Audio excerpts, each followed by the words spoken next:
आप में से कितने लोग ऐसे हैं जो लोग पहली बार मेरा वेबिनार अटेंड कर रहे हैं? इसके पहले कोई भी वेबिनार आपने अटेंड नहीं किया है?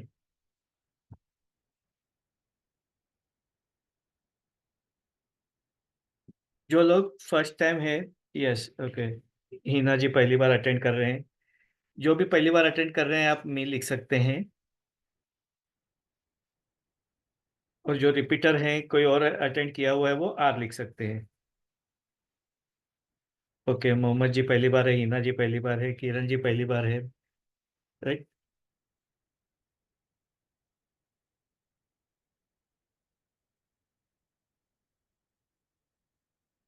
तो शुरू करने से पहले मैं शॉर्ट में मेरा परिचय दे देता हूँ। जो पहली बार वेबिनार अटेंड कर रहे हैं उनकी जानकारी के लिए। ऑडियो वीडियो क्लियर है? अगर क्लियर है तो चैट बॉक्स में यस लिखिए।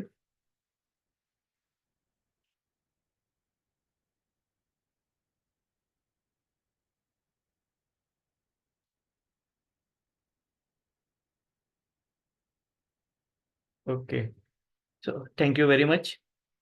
नमस्कार, मेरा नाम डॉक्टर अल्पेश रेयानी है।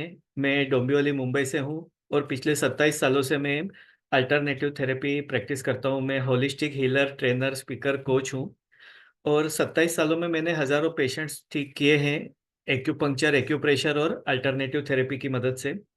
और कई सारे लोग ये थेरेपी मेरे पास सीख चुके हैं। 25 सालों से ज़्यादा का मुझे तजुर्बा है सिखाने का।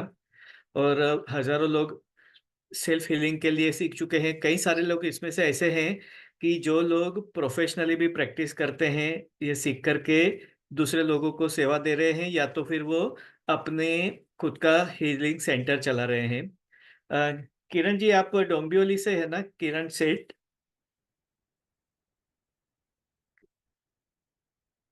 यस, ध्वनि जी सीख रहे हैं। अ,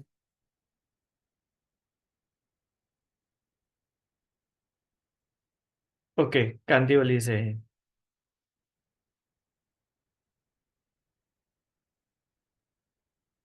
आप चैट बॉक्स में, धोनी जी आप चैट बॉक्स में चैट पे क्लिक करेंगे तो वहां पे आप टाइप कर सकते हैं।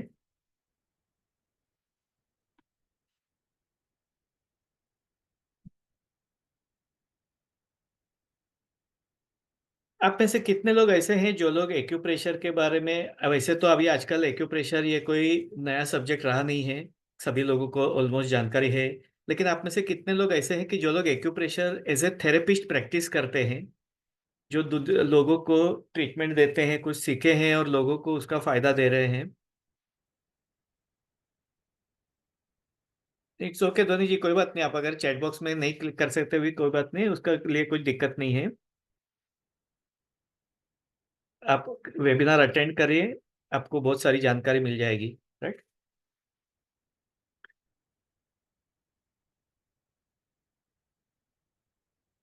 कौन ऐसे हैं आज के वेबिनार में कि जिन लोगों को कभी एक्यूप्रेशर,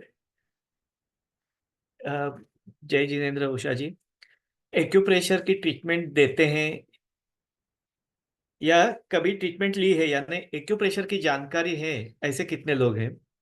एक्यूप्रेशर के कई सारे प्रकार है। एक्यूप्रेशर, मेरिडियन एक्यूप्रेशर होता है, टीसीएम जिसको बोला जाता है, जिसमें सर से लेकर के पांव तक पॉइंट्स होते हैं। दूसरी कोरियन में प्रैक्टिस होती है। ओके, हिना जी प्रैक्टिस कर रही है एक्यूप्रेशर के, बहुत अच्छे। ग्रेट। दूसरी एक पद्धति होती है रिफ्लेक्सोलॉजी, जिसमें केवल हाथ और पैर के पंजे के ऊपर पॉइंट्स होते हैं, लेकिन इसमें जोन थेरेपी होती है। यानी अगर आपको लेफ्ट साइड की बीमारी है तो आपको लेफ्ट हैंड का इस्तेमाल करना होता है, राइट साइड की बीमारी है तो राइट साइड का इस्तेमाल होता है। इस तरीके से ये जोन थेरेपी होती है, इसको रिफ्लेक्सोलॉजी कहा जाता है। तीसरी थेरेपी है कोरियन एक्यूप्रेशर, एक्यूपंक्चर, जिसमें भी हाथ और पैर के पंजे के ऊपर पॉइंट्स होते हैं, लेकिन एक हाथ के ऊपर पूरा शरीर आया हुआ होता है। यानी आप केवल एक हाथ या एक पैर के ऊपर पूरे शरीर के सारे बिंदुओं को इस्तेमाल कर सकते हैं। ओके। उषा जी को काफी अच्छे रिजल्ट मिले हैं एक्यूप्रेशर, एक्यूपंक्चर से। यस, एक्यूप्रेशर, एक्यूपंक्चर के रिजल्ट काफी अच्छे हैं। इसी के लिए तो आप समझ सकते हैं मैं 27 सालों से ये प्रैक्टिस कर रहा हूँ और यही मेरी रोजी रोटी भी है। यानी अगर आप सोचो तो केवल एक्यूप्रेशर, एक्यूपंक्चर के पेशेंट्स से ही मेरी ज़िंदगी चल रही है। यानी पेशेंट को अगर रिज़ल्ट मिलते होंगे तभी जाकर के पेशेंट ट्रीटमेंट लेने के लिए आते हैं।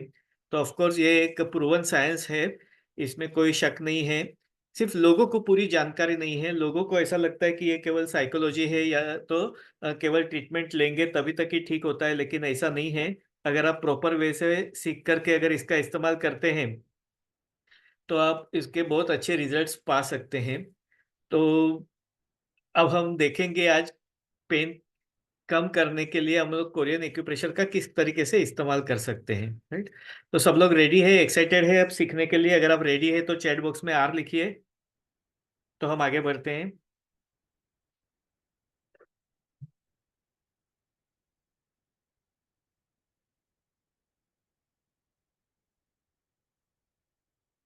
Okay, ready. Yes, thank you very much.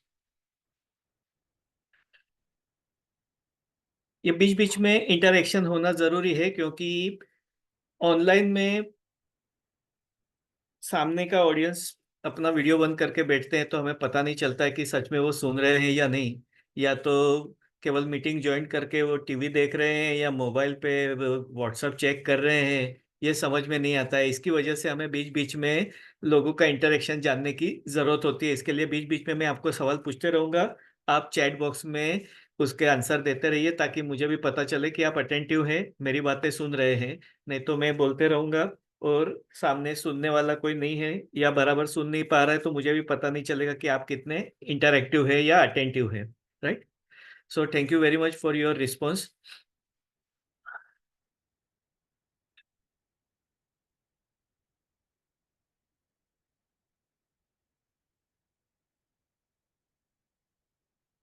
Health is wealth, ये अक्सर हम लोग सुनते आ रहे हैं। इनफैक्ट ऐसा देखने को जाएंगे तो हम लोग बचपन से सुन रहे हैं कि आरोग्यम धन संपदा, यानी हमारी हेल्थ ही हमारी संपदा है, हमारी संपत्ति है, वेल्थ है। लेकिन वाकई में क्या हम लोग हमारी हेल्थ को वेल्थ की तरह ट्रीट करते हैं? क्या हम लोग हमारे हेल्थ को वेल्थ की तरह उसका जतन करते हैं, उसको संभालते हैं? ये अपने आप को पूछने का एक सवाल है कि वाक़ई में हम लोग हमारी हेल्थ को वेल्थ समझते हैं? मेरे इतने सालों का तजुर्बा मैं आपको बताऊँ, तो आम तौर पे लोगों का जो एटीट्यूड होता है, खा पी के ऐश करो जभी होगा तभी देखा जाएगा। ये एक नॉर्मल एटीट्यूड होता है लोगों का कि जभी जो होगा तभी देखा जाएगा, अभी तो ज़िंदगी के मज़े ले लो। लेकिन जब कोई तकलीफ़ आ जाती है, तब वो सारे भगवान को याद कर लेते हैं, सारे मंदिर में जाते हैं, सारे पूजा पाठ करवाते हैं, मंत्र करवाते हैं, कई सारी चीज़ें करवाते हैं। यानी जब तक हमारी सेहत अच्छी होती है, तब तक हम लोग उसकी कदर नहीं करते। लेकिन जैसे ही हमें तकलीफ शुरू होती है, उसके बाद में हमारी भागदौड़ शुरू हो जाती है। हम अलग-अलग डॉक्टर्स को कंसल्ट करना शुरू कर देते हैं, अलग-अलग हॉस्पिटल्स में जाते हैं, अलग-अलग इन्वेस्टिगेशंस करवाते हैं, बहुत सारे लोगों की राय लेते हैं। क्या आप मेरी बात से सहमत हैं? अक्सर ऐसा देखा गया है, हम लोग ऐसे ही करते हैं या हम लोग करते हैं या हमारे आस-पास के लोग, हमारे जान-पहचान वालों का यही एटीट्यूड होता है। तो are you agree with me? अगर एग्री है तो ए लिखिए कि मैं जो बात बता रहा हूँ ये सही में, क्योंकि ये जनरल बातें हैं, हमारे लिए भी लागू होती है। हम लोगों का भी यही एटीट्यूड होता है कि जब तक हमें कोई तकलीफ नहीं होती है, तब तक हम लोग उसके लिए परेशान या उसके लिए हम लोग कोई एफर्ट्स नहीं करते हैं। लेकिन आपने ये देखा है कि एक बार जब भी कोई इंसान बीमार हो जाता है, उसके बाद में वो योगा शुरू कर देता है, वॉकिंग शुरू कर देता है, एक्सरसाइज करना शुरू कर देता है, खाने-पीने में बदलाव लाने की कोशिश करता है, उसका मेंटल एटीट्यूड चेंज हो जाता है, मेडिटेशन वगैरह करता है। लेकिन उसके बाद भी क्या वो इलनेस से वेलनेस की ओर आ सकता है? मेरा कहने का मतलब है कि जो लोग रेगुलरली दवाइयाँ ले रहे हैं कुछ ना कुछ बीमारियों के लिए, एक बार वो एज़ ए पेशेंट वो स्थापित हो जाते हैं कि ये पेशेंट को डायबिटीज़ है या हाई ब्लड प्रेशर है या इसको रूमेटॉइड आर्थराइटिस है। तो कोई भी एक बीमारी जब शुरू हो जाती है और दवाइयाँ शुरू होती है, उसके बाद आप सब कुछ एफर्ट्स करने के बाद में भी क्या आप वापस से नॉर्मल हो सकते हैं बिना दवाई के? देखा है आपने ये? कितने लोग ये बात को मानते हैं कि एक बार जब दवाइयाँ शुरू हो जाती है, बीमारी शुरू हो जाती है, उसके बाद में एलोपैथी के द्वारा आप केवल बीमारी को मेंटेन कर सकते हैं, रिवर्स नहीं कर सकते। ज़्यादातर पेशेंट्स को आप देखेंगे तो महीनों तक, सालों तक दवाइयाँ लेते रहना पड़ता है, लेकिन उसके बावजूद बीमारी ठीक नहीं होती है। 1 आध 2 दिन अगर दवाई लेना भूल भी गए, तो तुरंत से उनकी तकलीफ बढ़ जाती है। जैसे अगर डायबिटीज़ की दवाई ना ली, तो शुगर बढ़ जाती है, बीपी की दवाई ना ली, तो बीपी बढ़ जाता है। होता है ऐसा? यानी ये कितनी टेम्पररी ट्रीटमेंट है, ये आप समझ सकते हैं। मेरे कहने का मतलब आप समझ में आ रहा है आप लोगों को? तो अगर आप मेरी बात से सहमत है तो यस लिखिए।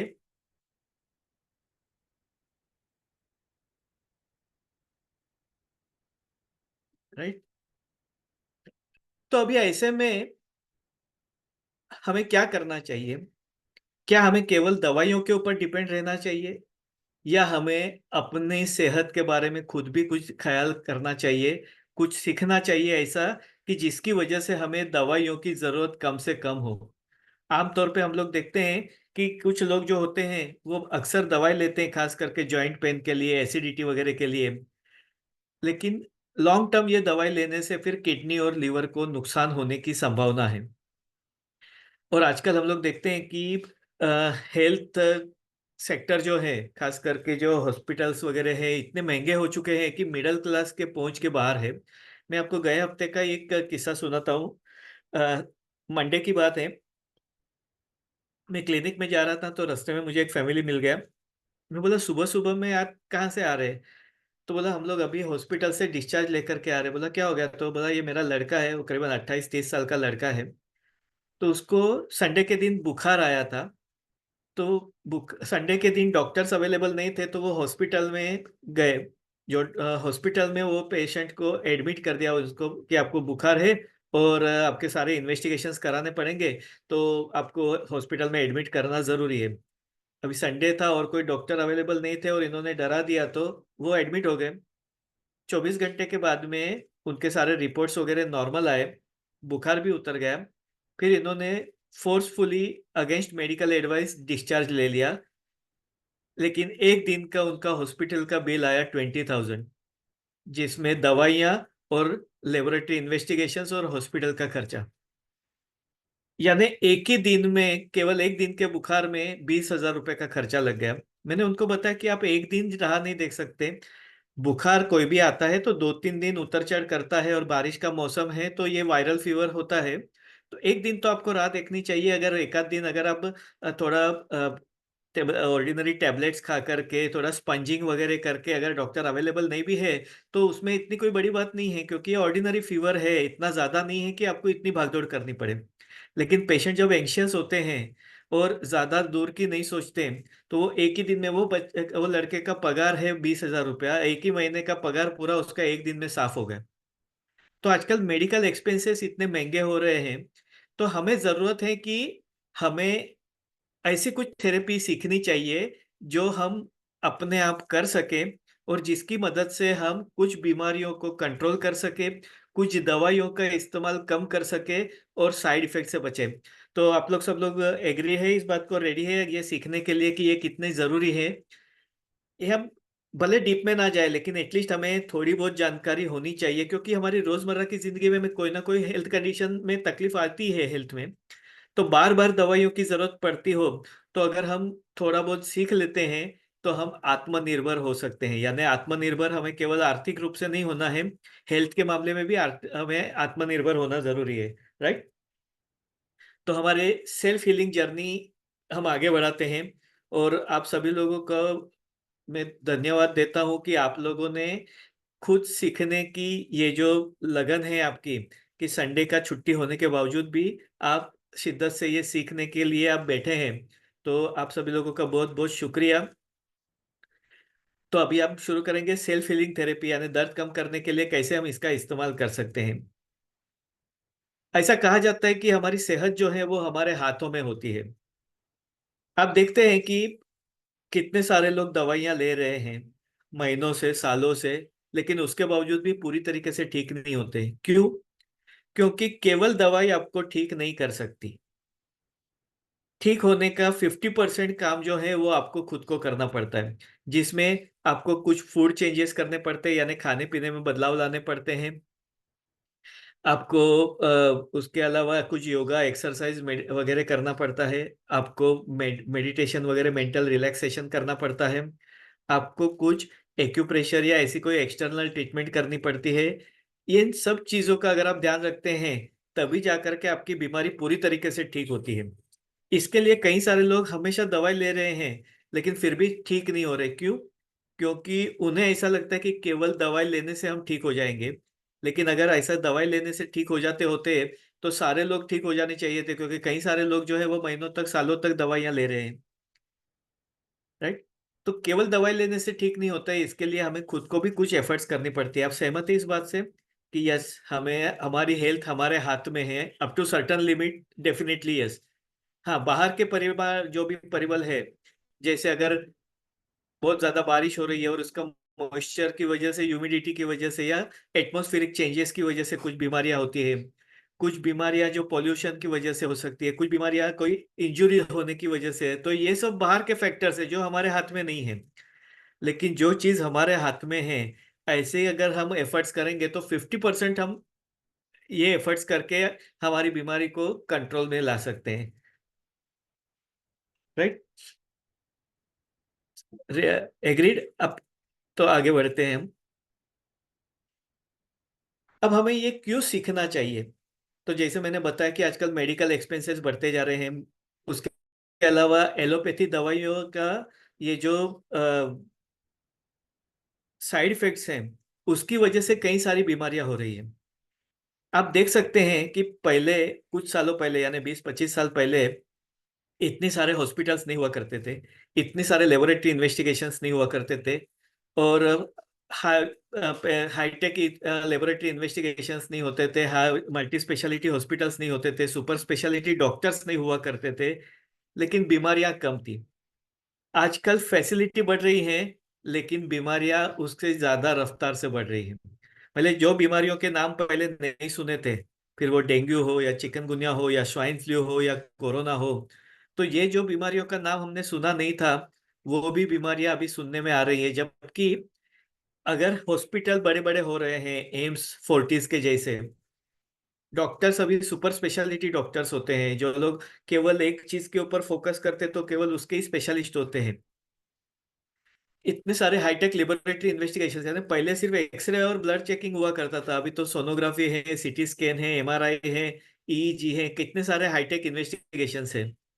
तो उसके बाद में बीमारी कम होनी चाहिए या ज्यादा होनी चाहिए? आपको क्या लगता है कि इतने सारे, अगर हम लोग प्रगति कर रहे हैं, इतना सारा डेवलपमेंट हो रहा है मेडिकल सेक्टर में, तो बीमारियां कम होनी चाहिए या ज्यादा होनी चाहिए?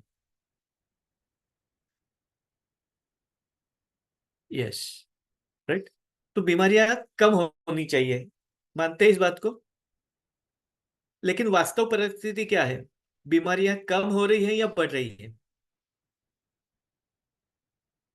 हमारा प्रीवियस जनरेशन जितना हेल्दी था, उतना क्या हम लोग हेल्दी हैं? वो लोग जितना दवाइयों का कम इस्तेमाल करते थे, और हमारा आज का जनरेशन कितना इस्तेमाल कर रहा है? तो ये इस बात को आप मानते हैं? और इसी के लिए हमें ये सीखना चाहिए। अब ये सीखना, एक तो इससे आपका सेल्फ केयर, यानी आप खुद की देखभाल आप खुद कर सकते हैं। अप टू सर्टन लिमिट आप अपनी बीमारी को कंट्रोल करना या बीमारी की तीव्रता को कम करने का काम ये सीख कर सकते हैं, क्योंकि ये सीखने के लिए आसान है, इस्तेमाल करने के लिए आसान है। दूसरा, ये प्रिवेंट करता है, यानी बीमारी को आने से रोकता है। अब आप मुझे बताइए, अभी बारिश का मौसम चल रहा है, सब जगह पे वायरल फीवर वगैरह चल रहे हैं। आपको बुखार नहीं है, लेकिन आपको बुखार नहीं आना चाहिए, इसके लिए क्या आप एडवांस में क्रोसिन, मेटासिन या डोलो ले सकते हैं? आप पैरासीटामोल टेबलेट ले लेंगे तो आपको बुखार नहीं आएगा, ऐसा हो सकता है पॉसिबल? आपको बीपी का प्रॉब्लम नहीं है, लेकिन आप एडवांस में बीपी की दवाई ले रहे हैं। आपको शुगर का प्रॉब्लम नहीं है, लेकिन आप एडवांस में शुगर का दवाई ले रहे हैं। तो क्या ये पॉसिबल है कि आपने शुगर का दवाई ले लिया, आपको भी शुगर नहीं है, लेकिन आपने शुगर का दवाई चालू कर दिया तो आपको शुगर नहीं होगा? ऐसा हो सकता है? आप समझ रहे हैं मेरी बात को? नहीं। क्यों नहीं हो सकता? क्योंकि एलोपैथी जो है वो इलनेस का शास्त्र है। इलनेस का मतलब बीमारी। मतलब जब तक आपको बीमारी शुरू नहीं होती है तब तक आप एलोपैथी का इस्तेमाल नहीं कर सकते। यानी अगर आपको बुखार है तभी आप पैरासीटामोल ले सकते हैं, आपको हाइपर एसिडिटी हो गया है तभी आप पैंडी ले सकते हैं, आपको बीपी बढ़ गया है तभी आप कम करने की दवाई ले सकते हैं, आपका शुगर बढ़ गया है तभी आप डायबिटीज की दवाई ले सकते हैं। यानी अगर फैमिली हिस्ट्री भी हो, पेरेंट्स को डायबिटीज हो, उसके बावजूद भी हम एडवांस में दवाई लेकर के डायबिटीज से बच नहीं सकते, क्योंकि ऐसी कोई व्यवस्था एलोपैथी में नहीं है।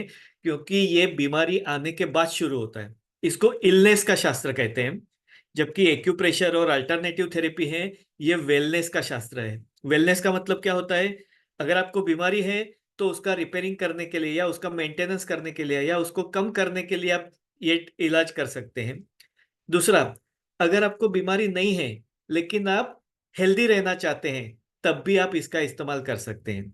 अभी जैसे बारिश का मौसम चल रहा है, प्रतिकार शक्ति कम हो जाती है, बीमारियां आती है, तो आप प्रतिकार शक्ति बढ़ाने के लिए आप एक्यूप्रेशर का इस्तेमाल कर सकते हैं।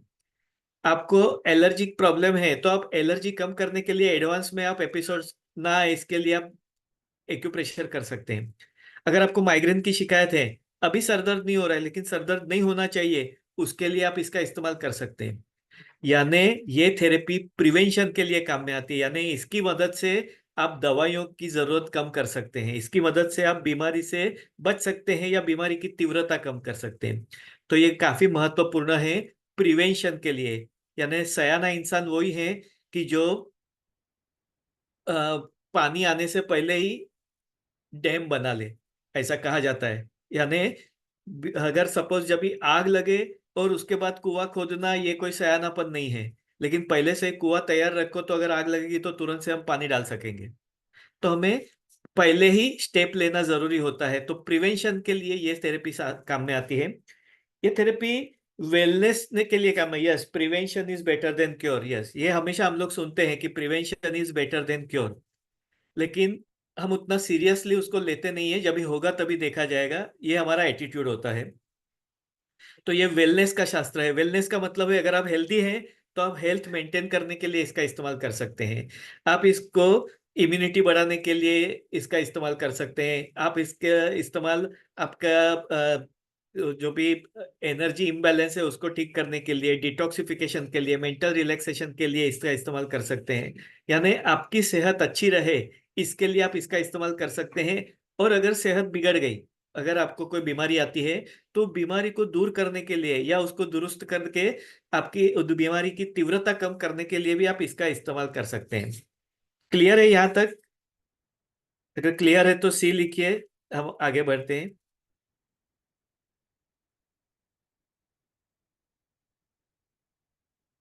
Okay, clear. Thank you very much. अब इसके फायदे क्यों करना चाहिए ये कर, एक तो ये आसान है। यानी इसके लिए आपको कोई बहुत ही ज्यादा अभ्यास करना पड़े, कोई आपका मेडिकल या एजुकेशनल क्वालिफिकेशन की रिक्वायरमेंट हो, ऐसा कुछ नहीं है। कोई भी इंसान सीख सकता है, कभी भी सीख सकता है, कोई भी उम्र का इंसान सीख सकता है। उसका कोई मेडिकल या कोई भी एजुकेशनल क्वालिफिकेशन ना हो तो भी ये सीख सकता है। ये करने में आसान है। इसके लिए आपको कोई अलग से सामग्रियों की जरूरत नहीं पड़ती, आपको कोई अलग अलग हथियार या अलग अलग इंस्ट्रूमेंट्स की जरूरत नहीं पड़ती है। Easy to do, with your only fingers you can do it. Economical है क्योंकि इसमें और कोई खर्चा नहीं लगता है, आपको कोई इन्वेस्टमेंट नहीं करना पड़ता है। इसमें केवल एक ही इन्वेस्टमेंट करना होता है, वो आपका नॉलेज के लिए जो आपको टाइम देना पड़ता है, और उसके लिए जो भी आपको सीखने के लिए जो खर्चा होता है वही आपका खर्चा है। लेकिन वो खर्चा नहीं बोल सकते उसको, ये इन्वेस्टमेंट है, क्योंकि इसकी मदद से आपको जिंदगी भर उसका फायदा होने वाला है। बट ये एब्सोल्युटली इकोनॉमिकल है, सेफ है। इसकी कोई साइड इफेक्ट्स नहीं है। इसके लिए ये एब्सोल्युटली सेफ है, क्योंकि इसमें हम कोई दवाई नहीं दे रहे, कोई केमिकल नहीं डाल रहे हैं, कोई इंजेक्शंस वगैरह नहीं है कि जिसकी वजह से कोई साइड इफेक्ट्स हो। तो ये एब्सोल्युटली सेफ है और इसका इस्तेमाल सारे लोग कर सकते हैं। और ये केवल सेफ है ऐसी बात नहीं है, लेकिन ये इफेक्टिव भी है।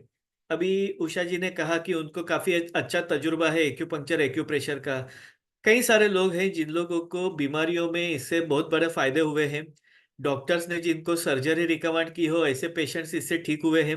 फिर वो स्लिप डिस्क के लिए हो या ऑस्टियोआर्थराइटिस घुटने के दर्द के लिए हो, डॉक्टर ने नी रिप्लेसमेंट करने के लिए कहा हो या रीढ़ की हड्डी का ऑपरेशन करने के लिए कहा हो, और वो एक्यूपंक्चर एक्यूप्रेशर की ट्रीटमेंट लेने से ठीक हो गए हैं।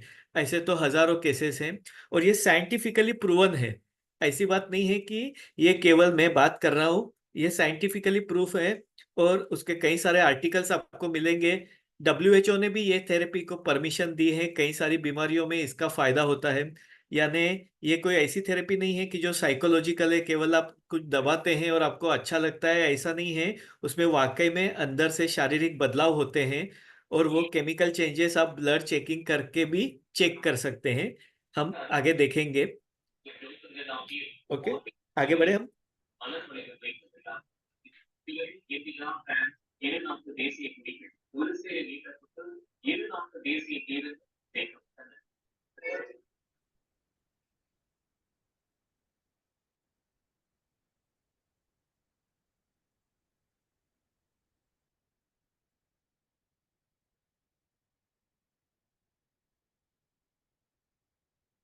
दर्द, लोगों को दर्द सबसे ज्यादा परेशान करता है।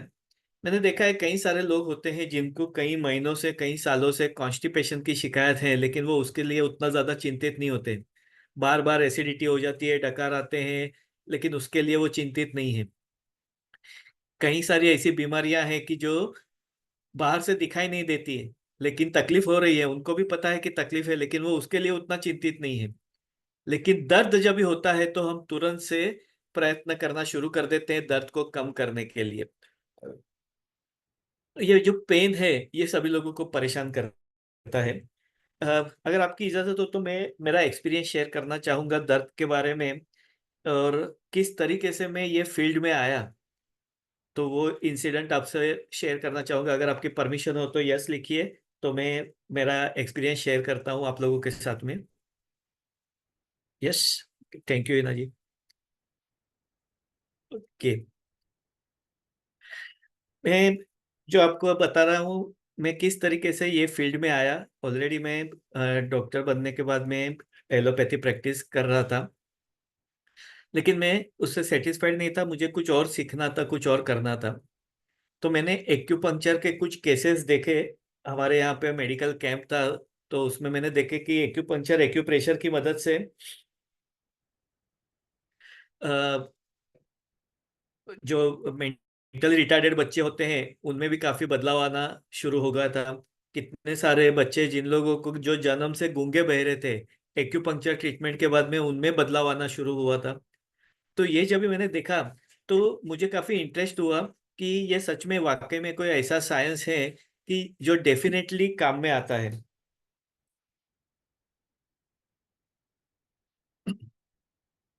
हेलो, आवाज ब्रेक हो रही है क्या?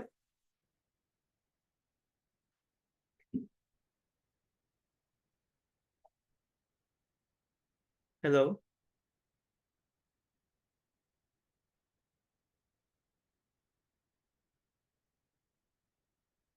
ओके, क्लियर है राइट।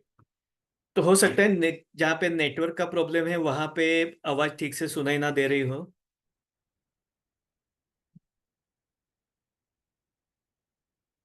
ओके, ठीक है। मैं थोड़ा धीरे बोलता हूँ ताकि आपको समझ में आए।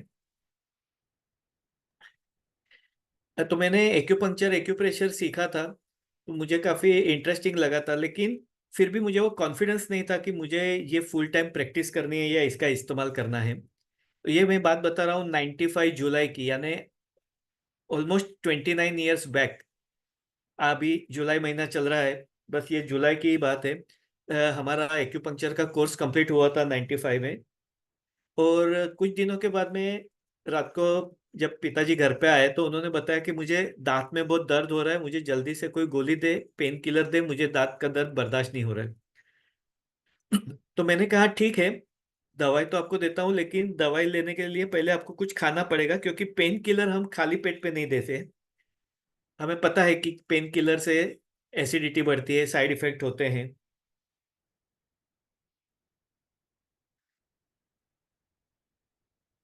तो उन्होंने कहा ठीक है, मैं दो चार निवाले दाल चावल खा लेता हूँ। जैसे तैसे उन्होंने दाल चावल निकले।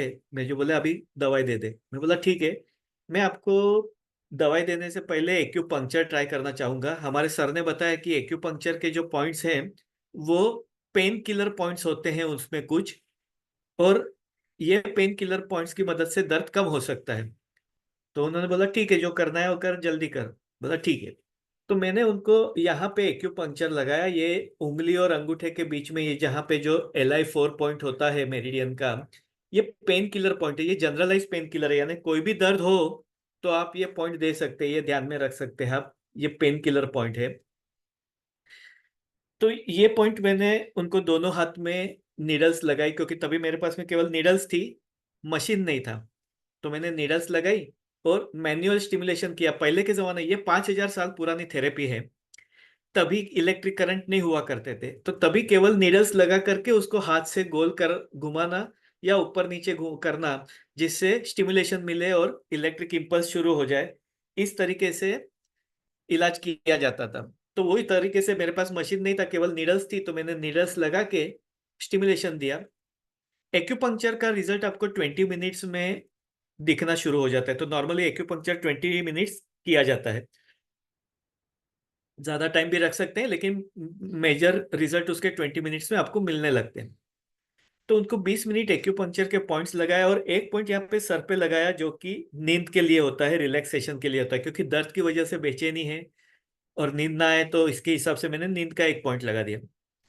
20 मिनट के बाद में उन्होंने देखा मेरा दर्द तो अभी हार्डली 10-20% रह गया, यानी अभी मुझे दर्द उतना नहीं है कि मुझे गोली लेनी पड़े, ये बर्दाश्त करने लायक दर्द है, मुझे पेन किलर नहीं चाहिए। मैं बोला बहुत अच्छी बात है, ये पेन किलर आपके पास में रखता हूँ, अगर रात को ज्यादा दर्द हो, नींद ना आए तो लेना, बाकी मत लेना। बोला ठीक है। उस रात को वो 11:30 बजे सोए, दूसरे दिन सुबह 9:30 बजे उठे। इतनी अच्छी नींद लगी, दर्द भी चला गया था। तो कहने का मतलब, पेन किलर दवाई लेने के बाद में भी आधे घंटे के बाद में फायदा होता था, क्योंकि वो दवाई पेट में जाती है, डाइजेस्ट होती है, ब्लड में मिक्स होती है, उसके बाद वो दर्द कम करती है। ये प्रक्रिया को आधा घंटा लगता है। यानी दर्द, पेन किलर को भी आधा घंटा लगता है, ये 20 मिनट के अंदर वही रिजल्ट मुझे मिला। तो मुझे लगा कि ये दवाइयों से ज्यादा फास्ट है। और सबसे बड़ी बात, इसमें कोई साइड इफेक्ट नहीं है। पेन किलर तो एसिडिटी बढ़ाएगा, लॉन्ग टर्म लेंगे तो किडनी को भी खराब करेगा, लेकिन इसमें तो कोई नुकसान नहीं है। तो ये मेरा कॉन्फिडेंस बढ़ गया। दूसरी बात, फायदा क्या हुआ, पिताजी ने वो बिना दवाई के उनका दर्द कम हो गया था, तो उनके दिमाग में भी ये बात बैठ गई कि बिना दवाई के भी दर्द ठीक हो सकता है। यानी जब भी दर्द होता है तो बोलते मुझे एक्यूपंक्चर कर दे, मुझे दर्द कम हो जाए। यानी क्या होता है, एक गोली से तो कोई बड़ा नुकसान नहीं होने वाला है, लेकिन एक गोली से आपकी मेंटालिटी चेंज हो सकती है। आपने एक दवाई खा ली, आपका दर्द चला गया, तो वो दिमाग में बैठ जाता है। फिर जब भी दर्द होगा आपको वो गोली याद आएगी, और इस तरीके से आपकी गोलियों की जो भी रिक्वायरमेंट है वो बढ़ती जाती है, और फिर आप धीरे धीरे दवाइयों के आदी हो जाते हैं। इसके लिए कई सारे लोग हैं जिन लोगों को दर्द होता है, तो वो बिना दवाई के उनका दर्द कम नहीं होता है, यानी उनको दवाई लेनी ही पड़ती है, फिर वो सर दर्द हो या घुटने का दर्द हो। तो ये कंटिन्यूस पेन की वजह से उनको बार बार दवाइयों का इस्तेमाल करना पड़ता है, और वो धीरे धीरे दवाइयों के आदी हो जाते हैं, एडिक्टेड हो जाते हैं।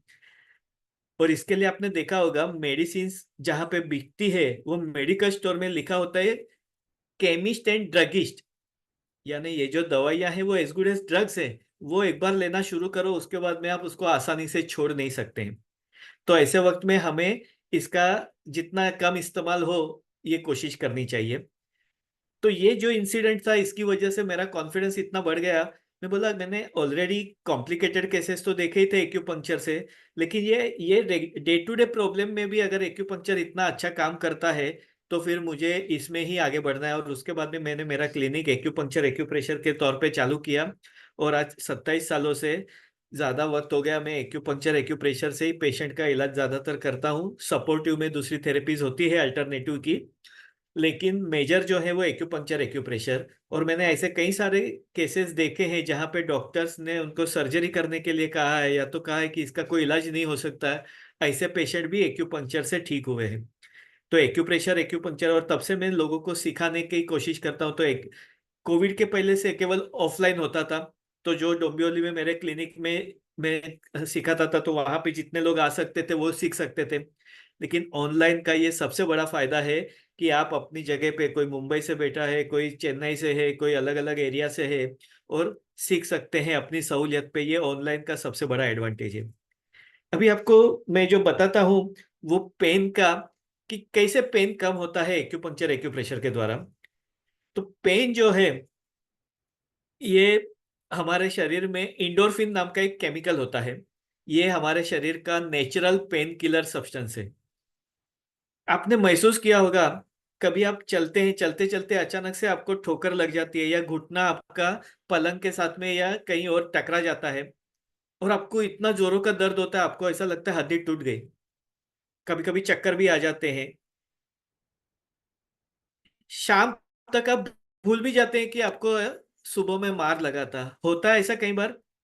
आपने अनुभव किया है, कभी खेलते खेलते हम लोग गिर जाते थे बचपन में, या अभी भी चलते चलते जल्दी जल्दी में कभी कभार हमें कोई कोना लग जाता है, दीवार के साथ में टकरा जाते हैं, या फ्रिज या कोई कबाड़ के साथ में या पलंग के साथ में उसका कोना लग जाता है, और जोरदार दर्द होता है।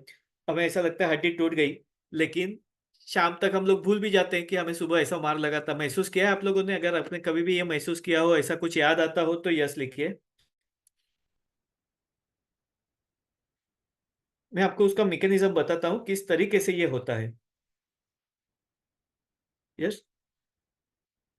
जैसे हमें मार लगता है, जैसे सपोज अगर कोनी में मार लग गई, चोट लग गई, कहीं पे हमें टकरा गया कोनी, तो थोड़ी ही देर में हमें पहले तो ऐसा लगता है चक्कर आ गए, दर्द होता है, कभी हड्डी टूट गई कि क्या। तुरंत से ब्रेन को ये सिग्नल जाता है कि यहाँ पे मार लगा है। वो अपनी रेस्क्यू टीम को भेज देता है कि इमरजेंसी है, आप अपना काम चालू करो। तो अपने बॉडी की जो सिस्टम है रेस्क्यू की, वो शुरू हो जाती है। फिर ब्रेन पहले आंखों को सिग्नल देता है, ऑर्डर देता है कि जरा देखो तो कहीं पे खून निकल रहा है क्या, कुछ ज्यादा चोट वगैरह तो नहीं लगी है। तो बाद में आंखें देखती है, नहीं खून तो नहीं निकल रहा है लेकिन सूजन लग रही है। बोला ठीक है। फिर वो हाथ को सिग्नल देता है कि जरा हाथ से टटोल के देखो कि हड्डी वड्डी टूटी तो नहीं है, कुछ ज्यादा तो मार नहीं लगा है। फिर हाथ हम लोग टटोल के देखते हैं, नहीं नहीं ज्यादा तो नहीं लगा है, लेकिन दर्द बहुत हो रहा है और सूजन है। मतलब ठीक है। उसके बाद में ब्रेन वो जो चोट लगी है वो हाथ को सिग्नल देता है कि जरा हाथ हिला करके देखो, हाथ हिल पा रहा है कि नहीं, यानी फ्रैक्चर वगैरह है कि नहीं, ये पता चले कोई मेजर इंजरी तो नहीं है। फिर हम लोग हाथ हिला करके देखते हैं। तो फिर तकलीफ तो हो रही है लेकिन मूवमेंट हो रही है, उसका मतलब फ्रैक्चर नहीं है। तो ये सारा रिकॉर्डिंग ब्रेन में होते रहता है। मीन टाइम में हमारा जो रेस्क्यू टीम है जिसमें इंडोर्फिन होता है, वो वहां पे जाकर के अपना काम शुरू कर देता है। उसका काम है दर्द कम करना, सूजन कम करना। आधे एक घंटे के बाद में फिर हम थोड़ा थोड़ा वो हाथ का मूवमेंट करने लगते हैं। फिर शाम तक तो हम लोग भूल भी जाते हैं कि हमारे सुबह में ऐसा कोई चोट लगी थी। यानी कितना फास्ट ये एक्शन होता है, हम कुछ समझ पाए उसके पहले तो ब्रेन ने अपना काम शुरू कर दिया, बॉडी के रिस्पॉन्सेस ने अपना काम चालू कर दिया, जो भी पांचों इंद्रियां हैं उन्होंने अपना काम शुरू कर दिया। और ये कोऑर्डिनेशन इतना फास्ट होता है और इतना अच्छी तरीके से होता है, विद इन फ्यू मिनट्स ये सारा काम शुरू हो जाता है और हमारे बॉडी में नेचुरल हीलिंग प्रोसेस शुरू हो जाता है। इस तरीके से हमें दर्द कम होता है। और ऐसा केवल दर्द के लिए नहीं, बाकी भी जो तकलीफें जैसे बुखार है या बाकी भी बीमारियों के लिए ये सिस्टम होती है। लेकिन हम लोगों के पास में आजकल धीरज नहीं है, सहन शक्ति नहीं है, तो हम लोग क्या करते हैं, जैसे मार लगा तुरंत से कॉम्बिफ्लेम गोली खा लिया। अभी कॉम्बिफ्लेम गोली खा ली, आधे घंटे में वो दर्द का एहसास चला जाता है, क्योंकि वहां के जो सिग्नल्स है वो ब्रेन तक जा ही नहीं पा रहे। ब्रेन को पता ही नहीं है कि आपको यहाँ पे ज्यादा दर्द हो रहा है। तो ब्रेन अपनी इमरजेंसी सर्विसेज को भेज नहीं सकता है। वो वापस बुला लेता है कि चलो दर्द नहीं है तो अभी आपका काम नहीं है, आप चले आओ। और इस तरीके से क्या होता है कि वो जो नेचुरल इंडोर्फिन है वो नहीं बन पाता है। हम बाहर से कॉम्बिफ्लेम ले रहे हैं या आइबुप्रोफेन ले रहे हैं, उसका फायदा हो रहा है। फिर वापस से सिग्नल आना शुरू होते हैं, जैसे वो दवाइयों का इफेक्ट कम हो जाता है तो तुरंत हम वापस से ब्रेन वहां पे सिग्नल पहुंचते हैं, लेकिन उसके पहले हम वापस से दवाई खा लेते हैं। फिर धीरे धीरे धीरे ये सिग्नल कम होते जाते हैं और नेचुरल इंडोर्फिन रिलीज जो है वो कम हो जाता है। तो जो नेचुरली पेन किलिंग इफेक्ट होता है हमारे बॉडी का, वो सिस्टम धीरे धीरे कमजोर होने लगता है, और इसके लिए हमें बार बार दवाइयों की जरूरत पड़ती है। दवाई लेते हैं, दर्द कम होता है, दवाई का असर कम हो गया, दर्द वापस से बढ़ जाता है। होता है ऐसा? महसूस किया है आपने ये? मेरी बात आपको कितनी लॉजिकल लगती है? ये एब्सोल्युटली साइंटिफिक है। मैंने आसान तरीके से आपको समझाने की कोशिश की है, लेकिन आप लोग इस बात को समझ पाते हैं, राइट? कि थैंक यू। अब हम आगे देखेंगे कैसे हम पेन्स में, दर्द में हम लोग एक्यूप्रेशर का इस्तेमाल कर सकते हैं, या कौन से कौन पॉइंट, बेसिक पॉइंट्स हम लोग देखेंगे जो हमें रोजमर्रा की जिंदगी में हमें परेशान करता है। वो कई लोगों को अलग अलग किस्म के हेडेक होते हैं, माइग्रेन है, टेंशन हेडेक है। तो ऐसे दर्द की वजह से, सर दर्द की वजह से कई बार लोग परेशान होते हैं। दर्द की कई सारी वजह है सर दर्द की, लेकिन कॉमनली है उसका तनाव, नींद बराबर से नहीं होती है उसकी वजह से। माइग्रेन का दर्द होता है वो पित्त बढ़ जाने की वजह से होता है। साइनस का हेडेक जो होता है वो सर्दी कफ जाम हो जाने की वजह से होता है। तो सर दर्द जब भी होता है तभी, अगर वो तीव्र मात्रा में होता है तो हमें आवाज बर्दाश्त नहीं होती है, लाइट बर्दाश्त नहीं होती है, कोई बोलेगा तो बर्दाश्त नहीं होता है, उल्टियां होने लगती है, फिर जब तक सोएंगे नहीं, अंधेरा नहीं रहेगा तब तक हमें अच्छा नहीं लगता है। कई सारे लोगों को ये तकलीफ होती है। आप में से किसी को हेडेक की या ऐसे माइग्रेन की कोई शिकायत है? किसी को बार बार सर दर्द होता हो? ओकेशनली तो हम लोग महसूस करते हैं, और करना भी चाहिए, क्योंकि सर दर्द होता है तो उससे एक बात साबित होती है कि अंदर कुछ तो है। क्योंकि कुछ है तो दर्द होगा, अगर कुछ नहीं है तो दर्द नहीं होगा, राइट? ओके। ध्वनि जी को बार बार सर दर्द हो रहा है, और किसी को सर दर्द की शिकायत कई बार होता है। हम लोग जब स्ट्रेस में होते हैं, जैसे एग्जाम वगैरह आ रही है, कुछ हमें परफॉर्म करना है, नींद नहीं आती हो ठीक से, उसकी वजह से या टेंशन की वजह से, ये कॉमन है। तो इसके लिए क्या कर सकते हैं, कौन सा एक्यूप्रेशर का पॉइंट हमें काम में आ सकता है, वो हम देखेंगे। ये हमारी उंगली का टिप है।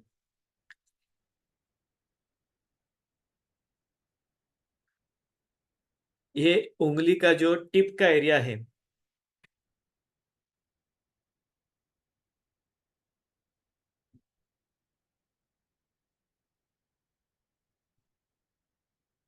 ये जो कलरफुल दिखाई दे रहा है आप लोगों को, ये एरिया जो है वो आपका हेड है, सर का हिस्सा है, और ये सभी उंगलियों में है।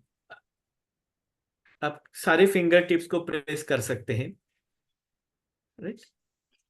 तो जो आपकी फिंगर टिप्स हैं, ये आपका हेड रीजन है। तो यहाँ पे आपको दबाव देना होता है। अभी ये दबाव जो है, वो आमतौर पे हम लोग जब भी एक्यूप्रेशर करते हैं, तो हम लोग ऐसे औजार का इस्तेमाल करते हैं जिसको जिम्मी कहते हैं। ऐसा लकड़े का भी होता है या मेटल का भी है। लेकिन आपके पास में ये नहीं है अवेलेबल तो कोई बात नहीं। आपके पास में पेन या पेंसिल है, तो पेन का जो हिस्सा है, ब्लंट वाला, वो हिस्से से आप फिंगर टिप्स प्रेस कीजिए। और ये एक्यूप्रेशर की सबसे खूबी वाली बात यह है, जो भी आपको तकलीफ रहेगी उससे रिलेटेड पॉइंट पेनफुल होता है, यानी ये आपको दर्द करता है। तो ध्वनि जी, अगर आपको रेगुलरली सर दर्द होता है तो आप यहाँ पे चेक करके देखिए, आप यहाँ पे प्रेस करेंगे तो कोई एक पर्टिकुलर एरिया में आपको दर्द होगा, क्योंकि ये दर्द है। कई बार हमें एक साइड पे होता है, कई बार दोनों साइड पे, या कई बार पूरा सर पकड़ लेता है, कई बार सर का पिछला हिस्सा भी दर्द होता है। तो डिपेंड्स वो कौन सा एरिया में तकलीफ है, उसके हिसाब से वो दर्द होता है। तो हमें अगर एक साइड पे दर्द हो रहा है तो एक साइड में पॉइंट पेनफुल होगा। अगर हमें पूरा सर दर्द हो रहा है तो पूरा एरिया में पेनफुल रहेगा। तो जिनको भी सर दर्द होता है बार बार, वो चेक करके देख सकते हैं कि आपको वो कोई एरिया पेनफुल है क्या। हो सकता है अभी आपको दर्द नहीं है तो वो पेन ना भी करे, लेकिन अगर आप रेगुलर रूप से अगर ये पॉइंट को प्रेस करते रहते हैं तो आपके पेन के एपिसोड्स कम हो जाएंगे।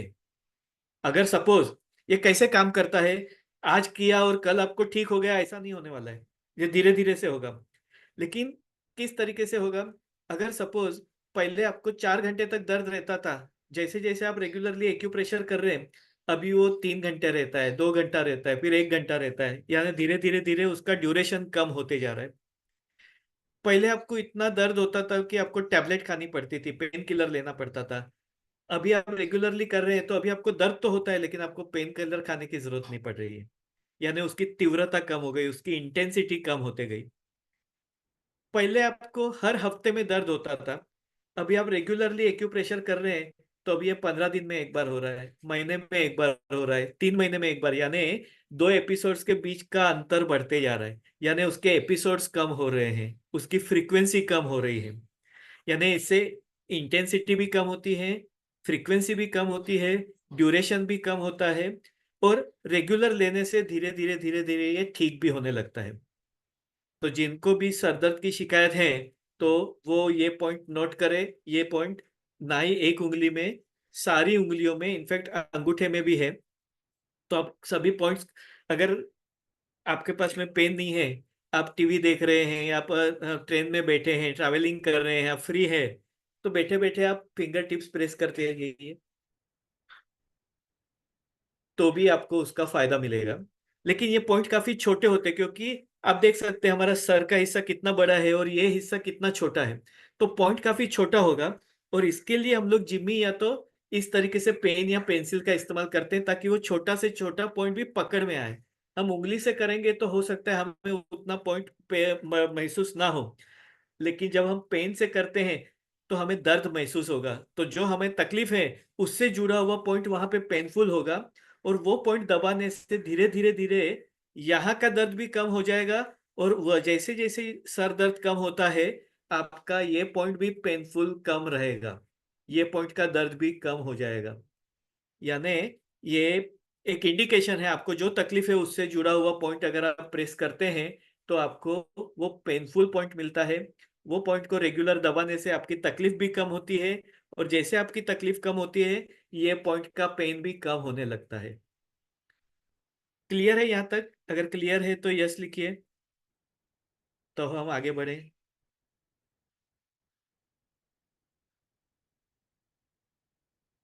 Yes, clear. ओके।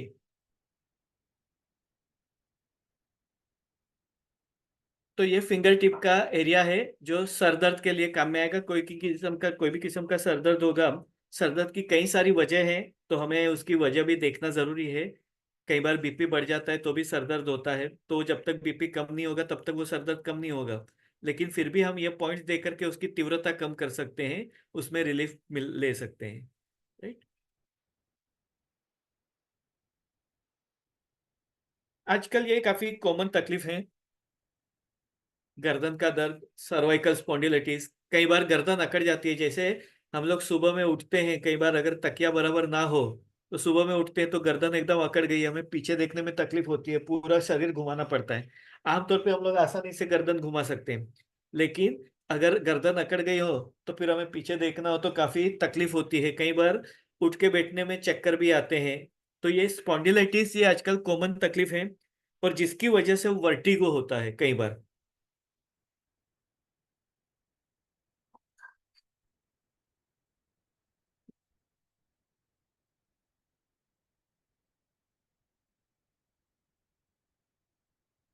अभी मैंने बताया, जैसे जैसे आप एक्यूप्रेशर करते हैं, एक्यूप्रेशर का मुख्य काम क्या है? एनर्जी सर्कुलेशन को बैलेंस करना। एक्यूप्रेशर जो है, आप कोई दवाई नहीं दे रहे, आप कोई केमिकल नहीं डाल रहे, उसके बावजूद भी फायदा हो रहा है। कैसे हो रहा है? तो क्योंकि हमारे शरीर में एनर्जी बहती है, एनर्जी फ्लो होती है। ये एनर्जी कहीं पे रुकावट आ जाती है, जैसे पाइपलाइन में कचरा अटक गया हो, तो बाद में आगे का फ्लो प्रॉपर नहीं होता है। तो उस तरीके से एनर्जी के सर्कुलेशन में रुकावट आ जाती है, तो बीमारी आती है। फिर वो बीमारी का नाम कुछ भी हो सकता है, उसको हम हाइपर एसिडिटी कहे, माइग्रेन कहे, हाई बीपी कहे, डायबिटीज कहे, लेकिन ये सारा एनर्जी का खेल है। एनर्जी सर्कुलेशन में रुकावट आती है। अब ये एनर्जी एक जगह पे कहीं पे कम हो जाती है तो दूसरी जगह पे बढ़ जाती है, तो ये इम्बैलेंस भी हो सकती है। एक्यूप्रेशर का काम है एनर्जी को संतुलित करना, बैलेंसिंग करना, और एनर्जी फ्लो को एक्टिवेट करना। यानी जैसे पाइपलाइन में कचरा अटक गया हो, हम लकड़ी मार के वो कचरे को निकालते हैं, बस यही प्रक्रिया एक्यूप्रेशर में होती है। एक्यूप्रेशर में हम जब पॉइंट दबाते हैं, तो एज गुड एज हम लोग लकड़ी से वो कचरा निकालने की प्रक्रिया कर रहे हैं। यानी जहां पे एनर्जी फ्लो में रुकावट है, वो रुकावट को दूर करने का काम एक्यूप्रेशर, एक्यूपंक्चर करता है। एक्यूप्रेशर में बाहर से पॉइंट दबा करके किया जाता है, एक्यूपंक्चर में सुई चुबा करके वो डीप लेवल पर उसका इफेक्ट होता है। लेकिन बेसिक साइंस और मैकेनिज्म ऑफ एक्शन यही है उसका, एनर्जी फ्लो को रेगुलेट करना, एनर्जी ब्लॉकेजेस को रिमूव करना और इम्बैलेंस्ड एनर्जी को बैलेंस करना, ये उसका बेसिक फंक्शन है। और ये सारी चीजें साइंटिफिकली प्रूव है। आप वो एनर्जी का फ्लो देख सकते हैं बिफोर ट्रीटमेंट, आफ्टर ट्रीटमेंट। आप इंडोर्फिन का रिलीज देख सकते हैं कि ट्रीटमेंट लेने से पहले इंडोर्फिन कितना था, ट्रीटमेंट लेने के बाद कितना हो गया। एक्यूपंक्चर ट्रीटमेंट से इम्यूनिटी बढ़ता है, तो वो कैसे पता चलता है, तो डब्ल्यूबीसी काउंट चेक कर सकते हैं।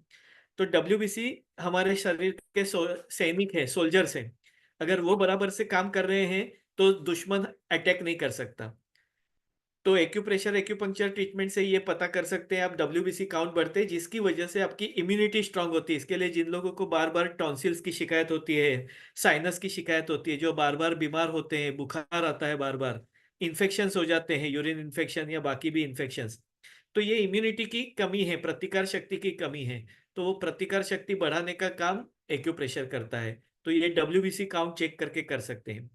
कई सारे लोगों को अनिद्रा की शिकायत होती है, नींद नहीं आती है, स्ट्रेस में रहते हैं, और स्ट्रेस की वजह से उनका बीपी बढ़ जाता है या शुगर बढ़ जाती है या हार्ट के ऊपर प्रेशर आ जाता है। तो ये बहुत ज्यादा तकलीफ होती है स्ट्रेस की वजह से। तो एक्यूप्रेशर ट्रीटमेंट के बाद में सीरोटोनिन नाम का केमिकल बढ़ता है। सीरोटोनिन जो है वो हैप्पी हार्मोन है, ये रिलैक्सेशन हार्मोन है। इससे रात को हमें जो नींद आती है वो सीरोटोनिन की वजह से आती है। तो वो सीरोटोनिन बढ़ाने का काम भी एक्यूप्रेशर करता है। यानी इस तरीके से एक्यूप्रेशर साइंटिफिकली हमारे बॉडी में केमिकल चेंजेस ला करके नेचुरली हीलिंग प्रोसेस बढ़ाता है। तो आपको समझ में आया अभी तक कि ये कितना साइंटिफिक है, क्लियर है यहाँ तक? अगर आपको ये साइंस अमेजिंग लगता है, इंटरेस्टिंग लगता है, तो ए या आई लिखिए। अमेजिंग के लिए ए, इंटरेस्टिंग के लिए आई। Right. So it is quite amazing science, right.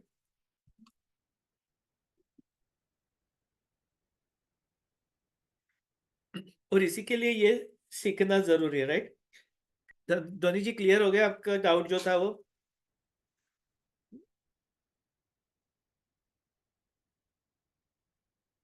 यानी इसमें कोई मिरेकल नहीं है। देखिए, साइंस जो होता है उसका कुछ लॉजिक होता है, उसके पीछे का कोई वजह होती है, हमें पता नहीं है, इसके लिए हम उसको मिरेकल या मैजिक का नाम देते हैं। वास्तव में मिरेकल मैजिक जैसी कोई चीज नहीं होती है। दुनिया में जो कुछ भी हो रहा है वो साइंटिफिकली हो रहा है, हमें पता नहीं है। हमारा नॉलेज कम पड़ता है, इसके लिए हम लोग उससे एकदम प्रभावित होकर के चमत्कार मान लेते हैं। वास्तव में वो चमत्कार नहीं है, वो साइंस होता है। Correct. So it is quite interesting science. क्योंकि हमें कई बार पेशेंट पूछते हैं कि आपने कोई दवाई नहीं दी, कोई ट्रीटमेंट एक्यूपंक्चर एक्यूप्रेशर के अलावा नहीं किया, तो भी ऑपरेशन डॉक्टर ने बोला था लेकिन अभी सर्जरी की जरूरत नहीं है, डॉक्टर ही बता रहे हैं कि अभी आपको स्लिप डिस्क का ऑपरेशन नहीं करना पड़ेगा क्योंकि आप बिल्कुल ठीक है। तो मतलब बिना दवाई के ये कैसे ठीक होता है? तो हमारे शरीर में एनर्जी का फ्लो बहते रहता है। हमें केवल ब्लड सर्कुलेशन के बारे में मालूम है, लेकिन ब्लड के अलावा भी पूरे शरीर में एनर्जी बहती है। हम उसको प्राण शक्ति कहते हैं। वो प्राण शक्ति में रुकावट आ जाती है तो बीमारी आती है। वो रुकावट को दूर कर देंगे, बीमारी चली जाती है। सिंपल लॉजिक है। अभी ये आप कोई भी अलग अलग पद्धति का इस्तेमाल से कर सकते हैं, लेकिन वास्तव में एलोपैथी में ऐसी कोई सिस्टम नहीं है, क्योंकि एलोपैथी केमिकल बेस्ड ट्रीटमेंट है। और वो केवल वही चीजों को इलाज करती है जो या तो रिपोर्ट में दिखाई देती है, या उसको सिम्टम्स का वो लोग इलाज करते हैं। यानी बीमारी की जड़ को ठीक नहीं कर रहे, केवल बीमारी के लक्षण को ठीक करते हैं। एक सादा एग्जांपल आपको मैं बताता हूँ। अगर बाथरूम में नल चालू रह गया है, रूम में पानी भर गया है, हमें बाहर से कोई भी आएगा अंदर, अंधा भी इंसान रहेगा ना, तो पानी में पैर रख करके बोलेगा अरे रूम का पानी खाली करो, राइट। तो ये कॉमन रिएक्शन है। आपने रूम का पानी तो निकाल दिया, लेकिन बाथरूम का नल चालू रह गया है, क्या होगा? 2-3 घंटे के बाद में फिर से पानी भरेगा, आपको फिर से रूम में से पानी निकालना पड़ेगा। लेकिन एक्चुअल में उसका ट्रीटमेंट क्या होना चाहिए? पहले बाथरूम का नल बंद करना चाहिए और फिर रूम का पानी निकालना चाहिए। आपने क्या किया? केवल रूम का पानी निकाला, बाथरूम का नल चालू रह गया। यही होता है एलोपैथी में। बीमारी की जड़ को इलाज नहीं किया जाता है, केवल रूम का पानी निकाल देते हैं। इसके लिए क्या होता है, आज आपने दवाई ली, आज का दिन आपका निकल गया, कल आप दवाई लेना भूल गए, आपका बीपी बढ़ गया। कल आपने दवाई नहीं ली, आपका शुगर बढ़ गया, यानी क्योंकि बाथरूम का नल चालू रह गया, आपने केवल रूम का पानी निकाला। यही काम होता है एलोपैथी में। इसके लिए वो टेम्पररी इफेक्ट करती है कि जब तक आप ले रहे हैं तब तक आपको फायदा है। आपने चार्जिंग पे मोबाइल लगाया है, जब तक चार्जिंग चालू है आपका मोबाइल चालू है, जैसे ही चार्जिंग बंद मोबाइल बंद, क्योंकि बैटरी खराब हो गई है। तो एलोपैथी सिस्टम जो है वो सिम्टोमेटिक ट्रीटमेंट करती है, बीमारी की जड़ का इलाज नहीं करते। दूसरी बात, वहां पे प्रिवेंशन के लिए कोई प्रोविजन नहीं है। एक्यूप्रेशर में आप प्रिवेंशन कर सकते हैं, आपको बीमारी नहीं भी है, जैसे अगर आपको सर दर्द नहीं भी है तो भी आप ये पॉइंट्स प्रेस करेंगे तो आपका सर दर्द की तीव्रता कम हो जाएगी, सर दर्द के एपिसोड्स बंद हो जाएंगे या कम हो जाएंगे। यानी आपको सर दर्द नहीं है लेकिन फिर भी आप एक्यूप्रेशर कर सकते हैं, लेकिन आपको सर दर्द नहीं है तो आप सर दर्द का गोली नहीं खा सकते। आया दर्द में? समझ में आया आप लोगों को? ये फंडा क्लियर हो गया? क्या डिफरेंस है मॉडर्न मेडिसिन और इसमें?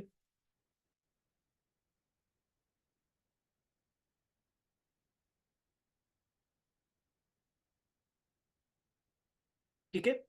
तो अभी हम गर्दन का देखते हैं। गर्दन, आजकल गर्दन का दर्द कॉमन है क्योंकि आजकल हम लोग सब कुछ ऑनलाइन कर रहे हैं, तो मोबाइल का इस्तेमाल ज्यादा हो गया है, कंप्यूटर ऑपरेटिंग ये सारी सिस्टम बढ़ गई है, जिसकी वजह से गर्दन के ऊपर दबाव ज्यादा आता है, गर्दन अकड़ जाती है, गर्दन का दर्द होता है।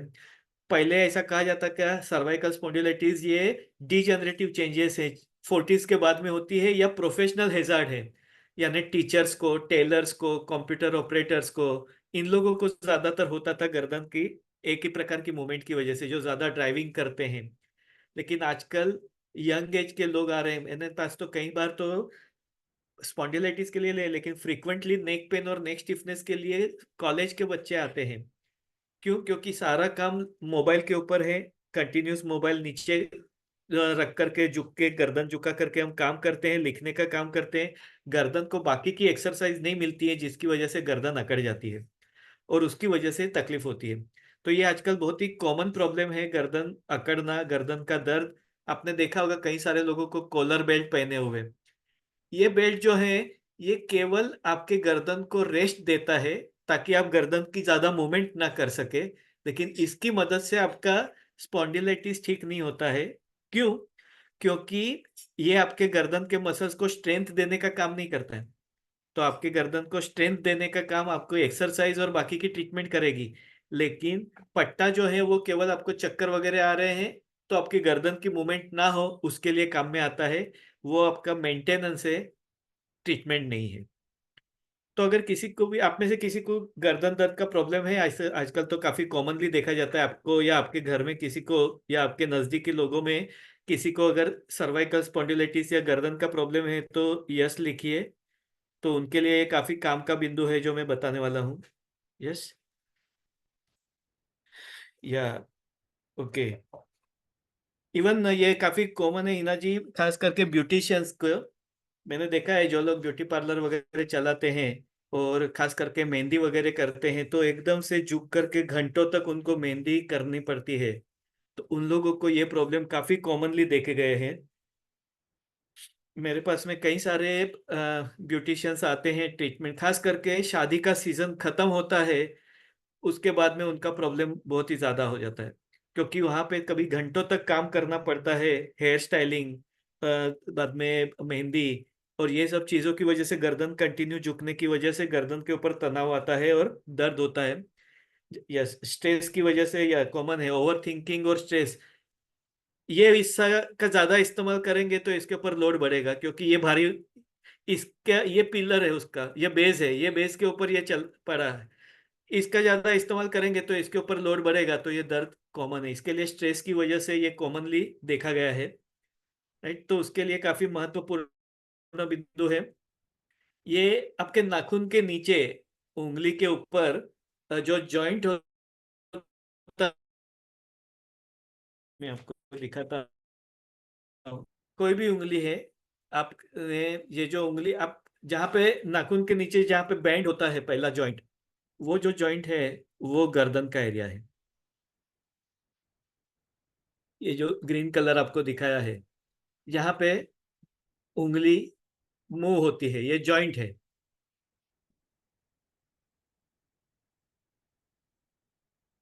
आप में से जिसको भी गर्दन का दर्द होगा, आप ये पॉइंट को दबा के देखिए, आपको पेन मिलेगा।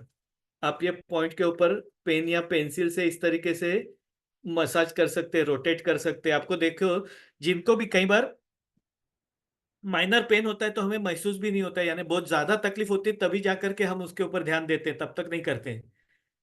लेकिन कई सारे लोग कहते हैं कि मैं थोड़ा ज्यादा कपड़ा धो लेती हूँ तो मेरा गर्दन अकड़ जाता है, थोड़ा चपाती ज्यादा बनाना पड़े तो गर्दन दर्द होता है। कोई कहते हैं कि मैं ज्यादा बाइक चलाता हूँ या ड्राइविंग करता हूँ तो उसके बाद में मुझे दर्द होने लगता है।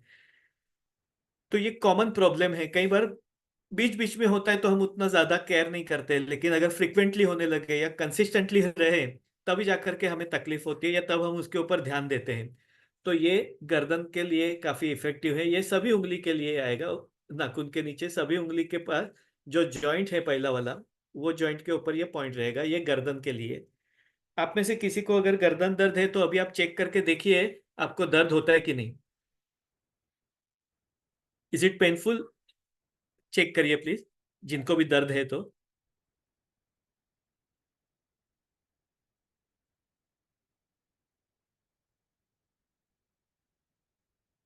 तो ये पॉइंट के ऊपर आप दबाव दे सकते हैं, प्रेस कर सकते हैं।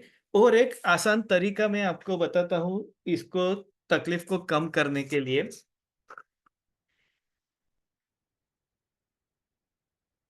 आपके पास में किचन में मेथी का दाना या मूंग का दाना होगा, जो हम खाने में इस्तेमाल करते हैं।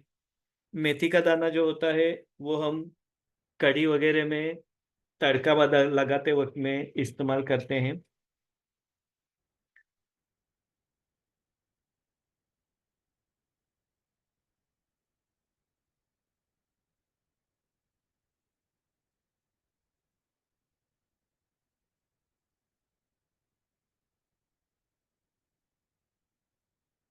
ये मैंने हाथ में मेथी का दाना रखा हुआ है।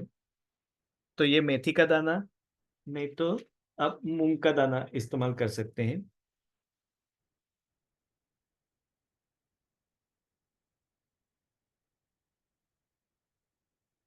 राइट।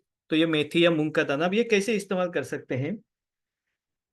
आपको मेडिकल स्टोर से पेपर टेप लेनी होती है, इस टाइप की।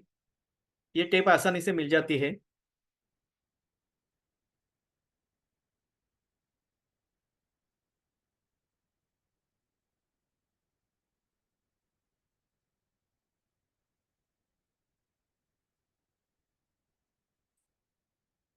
ये टेप का इस तरीके से, ये पेपर की है, एलर्जी नहीं होती है इससे। प्लास्टिक टेप से एलर्जी हो सकती है।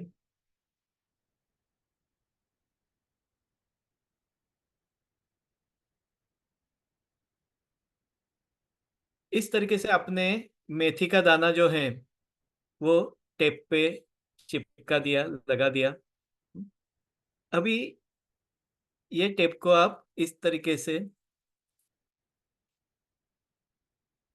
जहां पे आपका दर्द हो रहा है, जो एरिया आपका पेनफुल है, वो एरिया में आप लगा सकते हैं।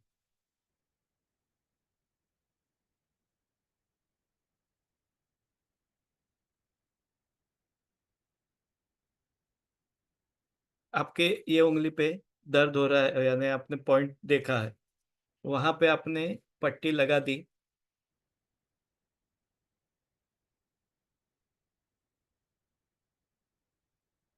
अब यहाँ पे दाने हैं, जो पॉइंट्स पे हमें तकलीफ होती है, गर्दन का जो पॉइंट है उसके एरिया में, पेनफुल एरिया में हमने मेथी का दाना लगाया। अब ये कंटिन्यू स्टिमुलेट करते रहेंगे, दर्द कम होते रहेगा। क्योंकि क्या होता है, एक ही बार में कई बार हमने एक्यूप्रेशर किया 1-2 मिनट 5 मिनट तो दर्द कम नहीं होता है, तुरंत से कम हो गया वापस से आ सकता है। तो हमें कंटिन्यू स्टिमुलेशन चाहिए। तो ये हमें कंटिन्यू स्टिमुलेशन देता है। ये अगर हम, मैं पूरा दिन भर भी रख सकता हूँ, रात को भी रख सकता हूँ, 1 दिन 2 दिन 3 दिन भी रख सकता हूँ। आप मेथी का दाना यूज कर सकते हैं, मूंग का दाना यूज कर सकते हैं, गेहूं का दाना, कोई भी सीड्स जो प्रेस करने के लिए काम में आए वो दे सकते हैं। या फिर मोती होते हैं प्लास्टिक के, जो कई बार मोती की माला होती है, या मोती का नाक का या कान का नथनी वगैरह होता है तो उसके लिए इस्तेमाल होते हैं। ऐसे जो छोटे छोटे मोती हमें मिलते हैं इमिटेशन ज्वेलरी के, तो वो मोती का भी इस्तेमाल कर सकते हैं। यानी जो चीज दबाव देने में काम में आए, वो चीज का आप इस्तेमाल कर सकते हैं। या फिर रेती हो, कंकर, जो गोलाकार हो, वो पॉइंटेड नहीं होना चाहिए, चुभे ऐसा नहीं होना चाहिए, राउंड शेप होना चाहिए, वो लगा करके भी हम कंटिन्यू स्टिमुलेशन दे सकते हैं, जिसकी मदद से हमें कंटिन्यू एक्यूप्रेशर मिलता है और हमारा दर्द कम हो सकता है, तो हमें पेन किलर खाने की जरूरत ना पड़े। उसी तरीके से जैसे किसी को सर दर्द हो रहा है, तो वो सर के लिए भी इसी तरीके से पट्टी लगा करके कंटिन्यू स्टिमुलेशन दे सकता है। तो इस तरीके से सर दर्द के पॉइंट भी प्रेस किया जा सकता है। और ये पॉइंट की सबसे खूबी की बात यह है कि ये आपको पेनफुल मिलेगा, यानी अगर आपको तकलीफ है तो उससे जुड़ा हुआ पॉइंट दर्द करेगा, तो आपको पता भी चलता है कि आपने जो पॉइंट लिया है वो सही भी है कि नहीं, यानी कोई गलत पॉइंट तो नहीं है, गलत पॉइंट का कोई नुकसान नहीं है लेकिन उतना फायदा नहीं होगा। ठीक है, तो समझ में आया आप लोगों को? नेक पेन के लिए क्लियर हुआ?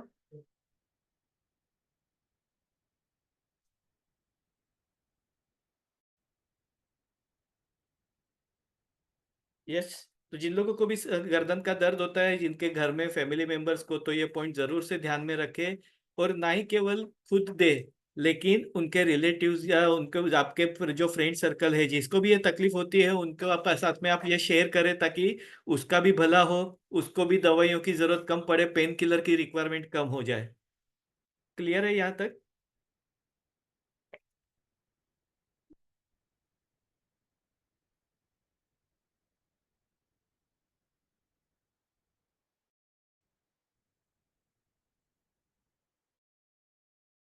पर काफी कॉमन है। या ध्वनि जी, वो स्लाइटली पेन इसके लिए हो रहा है, आपका प्रॉपर पॉइंट नहीं आया होगा, आपने थोड़ा सा आगे पीछे पॉइंट ढूंढ लिया है, पॉइंट मिलेगा। थोड़ा प्रैक्टिस से होता है वो, धीरे धीरे, लेकिन वहां पे आप थोड़ा थोड़ा थोड़ा प्रेस करते रहेंगे, आपको पता चलेगा। कमर दर्द ये आजकल कॉमन तकलीफ है।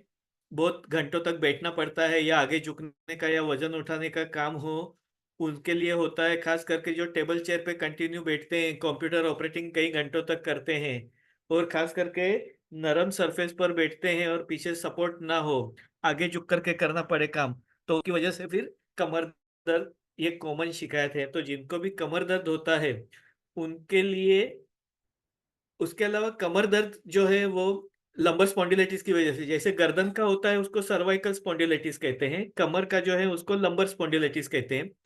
और ये लंबर एरिया की डिस्क, यानी दो रीढ़ की हड्डी के बीच में गादी जैसा हिस्सा होता है, वो जगह पर से सरक जाती है, तो उसको स्लिप डिस्क कहते हैं। और वो इतना तीव्र होता है कि बेड रेस्ट लेना पड़ता है, ट्रैक्शन वगैरह लेना पड़ता है, उससे फायदा नहीं हुआ तो वहां पे लोकली स्टेरॉइड देना पड़ता है, उससे फायदा नहीं हुआ तो सर्जरी करनी पड़ती है। तो ये नौबत ना आए उसके लिए भी ये पॉइंट आपको काम में आएंगे। तो अभी हम देखेंगे कमर दर्द। आप में से किसी को कमर दर्द की शिकायत है? अगर शिकायत है तो यस लिखिए।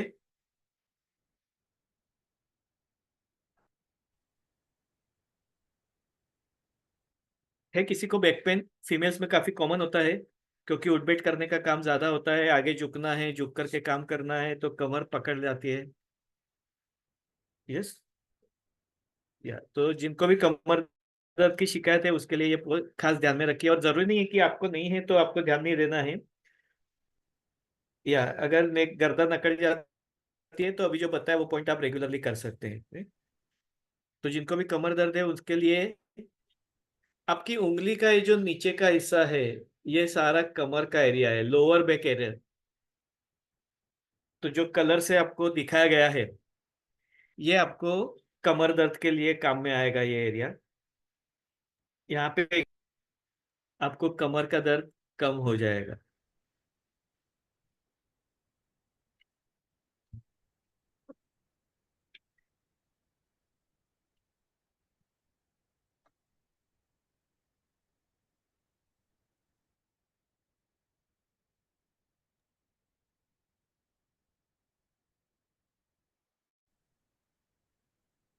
ये जो पोर्शन है, ये कमर का है, lower back area, lumbar region, सभी उंगली में। ये जो पोर्शन है, ये लंबर रीजन है। तो जिनको भी कमर दर्द होता है, आप वहां पे पॉइंट प्रेस करके देखिए। आप पेन से इस तरीके से मसाज करके भी देख सकते हैं या ट्रीटमेंट भी दे सकते हैं इस तरीके से। ये एरिया में आप प्रेस करके देखेंगे तो आपको वहां पे दर्द होता है कि नहीं महसूस होगा। कई बार थोड़ा थोड़ा दर्द होता है, हमें ज्यादा ध्यान में भी नहीं आता है, लेकिन हम अगर उसका इस्तेमाल ठीक से करते हैं तो वो पॉइंट हमें मिल जाते हैं और रेगुलर करने से दर्द भी कम हो जाता है। तो ये कमर दर्द के लिए काफी महत्वपूर्ण बिंदु है। लोअर बैक पेन, ये कॉमन कंडीशन है, लोअर बैक पेन। तो ये उंगली के लिए आप इसका इस्तेमाल कर सकते हैं। ये उंगली पे पॉइंट करके आप कमर को फायदा पहुंचा सकते हैं।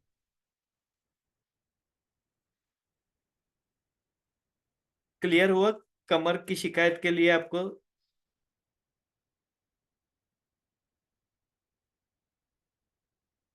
अगर क्लियर है तो चैट बॉक्स में सी लिखिए।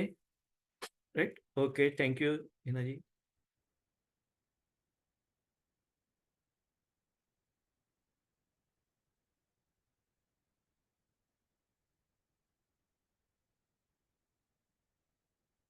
कोई भी हाथ का इस्तेमाल कर सकते हैं, सारी उंगलियों के ऊपर पॉइंट्स होते हैं।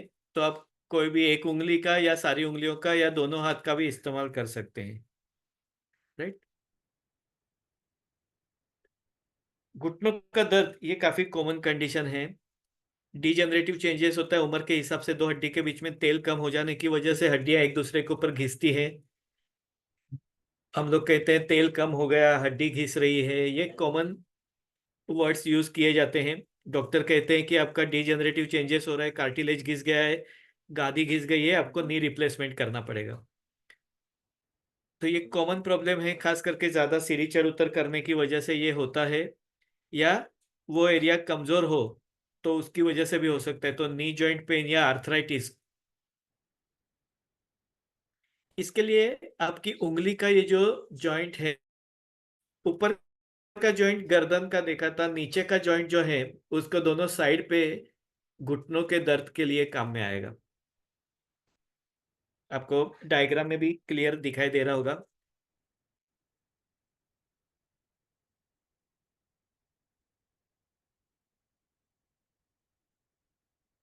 दोनों साइड पे ये जो पॉइंट है, दोनों साइड पे ये जो जॉइंट है, तो ये जॉइंट के पास में, जॉइंट से थोड़ा नीचे, जॉइंट को लग के ही थोड़ा नीचे की ओर आया हुआ दोनों तरफ, ये घुटनों के लिए काम में आएगा। आप में से कितने लोगों को घुटनों की शिकायत है, आपको या आपके घर में किसी को अगर हो तो यस लिखिए।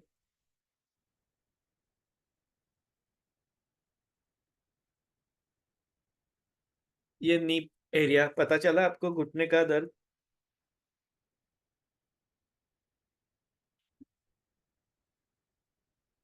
राइट।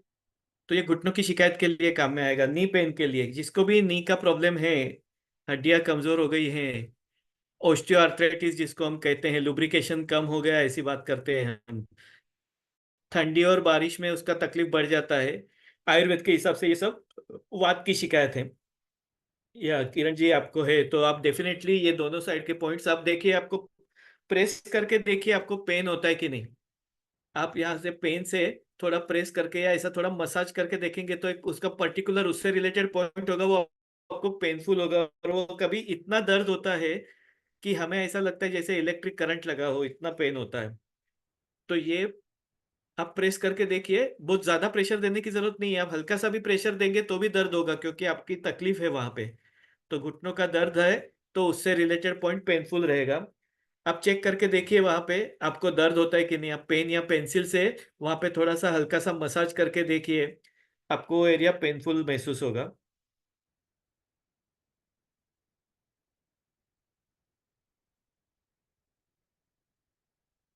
अगर आपको दर्द है तो आपको डेफिनेटली ये पॉइंट अगर आप प्रेस करेंगे, आपको काफी फायदा होगा, आपका पेन भी कम हो जाएगा।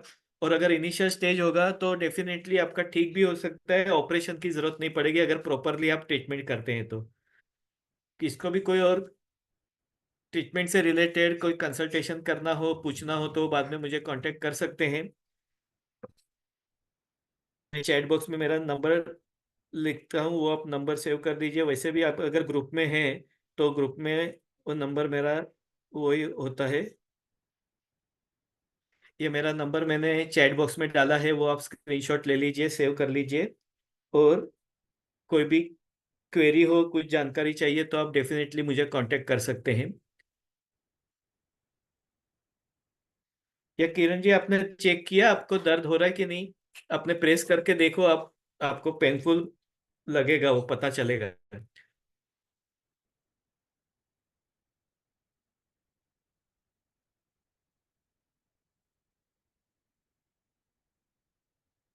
यहाँ पे पॉइंट होने से आपको, यस बहुत हो रहा है ना किरण जी, यस, तो यो इंडिकेशन है कि आपकी तकलीफ का पॉइंट वो सही है, आपने पॉइंट मार्क किया। वो पॉइंट पे आप ग्रीन कलर भी लगा सकते हैं, लेकिन आप वहां पे ना मूंग का या मेथी का दाना लगाइए, और मैंने जैसे बताया उस तरीके से आप टेप से, ऐसी टेप आपको मेडिकल स्टोर में मिल जाती है, सर्जिकल टेप कहा जाता है। तो ये पेपर टेप होती है, कागज का है। तो ऐसा टेप ले लीजिए, मूंग का दाना या मेथी का दाना वहां पे रोल कर के वहां पे लगा दीजिए। मैं आपको चाहे तो बाद में गाइड कर दूंगा। रेगुलरली लगाइए, रात को लगाइए, सुबह निकाल दीजिए। रेगुलर करेंगे आपका दर्द कम हो जाएगा। और नी की कुछ एक्सरसाइज होती है, कुछ खाने पीने के चेंजेस होते हैं, वो भी मैं आपको रिकमेंड करूंगा।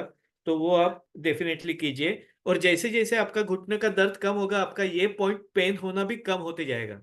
जैसे जैसे घुटनों का दर्द में आराम मिलेगा, वैसे ये दर्द में भी आराम मिलेगा, ये उसका इंडिकेशन है। तो ये सिग्नल है कि हमें तकलीफ, आपको बहुत दर्द हो रहा है, उसका मतलब आपको नी में पॉइंट पेन है या ज्यादा है तकलीफ, इसकी वजह से वो पेनफुल हो रहा है। रेगुलरली इसे प्रेस कीजिए, घुटने का दर्द कम हो जाएगा। जैसे घुटने का दर्द कम होता है, यहाँ का दर्द भी कम हो जाएगा। आप सभी उंगली को प्रेस कर सकते हैं। चाहे तो अगर मूंग का दाना कोई भी एक उंगली के ऊपर, मेथी का दाना लगा देंगे तो चलेगा। दूसरे दिन दूसरी उंगली के ऊपर, ताकि वो पॉइंट ज्यादा सेंसिटिव ना हो जाए, क्योंकि कंटिन्यू 8-12 घंटे प्रेशर से वो पॉइंट डेलिकेट हो जाता है, तो फिर बाद में हमें थोड़ा भी हाथ लगाते तो दर्द होता है। तो ऐसा ना हो उसके लिए आप अल्टरनेटली बाकी की उंगलियों का इस्तेमाल कर सकते हैं। लेकिन अगर ज्यादा दर्द है तो आप सभी उंगली में एक साथ में भी दाना लगा सकते हैं या पॉइंट्स प्रेस कर सकते हैं। दिन में 1 या 2 बार कर सकते हैं। एक पॉइंट के ऊपर आधा से 1 मिनट करना है। यानी अगर आप ऐसा रोटेट करते हैं या दबाते हैं तो 30 से 40 बार आप दबाइए, मसाज कीजिए। या तो इस तरीके से उसको हल्के से प्रेस कीजिए 30 से 40 बार। इस तरीके से आप कर सकते हैं। यस, क्लियर है या? Thank you very much, you welcome Kiran ji. आपने इतना कीमती वक्त आपका निकाला है, तो आपको कुछ तो फायदा होना चाहिए। जो लोग इतना शिद्दत से सीख रहे हैं, ये सच में आपके पेशेंस के लिए और आपके टाइम के लिए बहुत बहुत धन्यवाद। आगे बढ़े हम, क्लियर है यहाँ तक?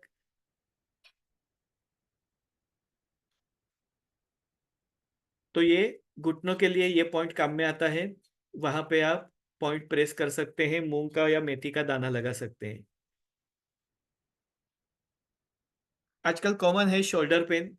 जैसे मैंने बताया, मोबाइल और कंप्यूटर ऑपरेटिंग की वजह से, ड्राइविंग की वजह से, और आजकल सभी लोग स्ट्रेस में हैं और खास करके टेंशन बढ़ रहा है। तो हम लोग कहते हैं ना, हमारे जिम्मेदारी का बोझ हम कंधे पे उठा के चलते हैं।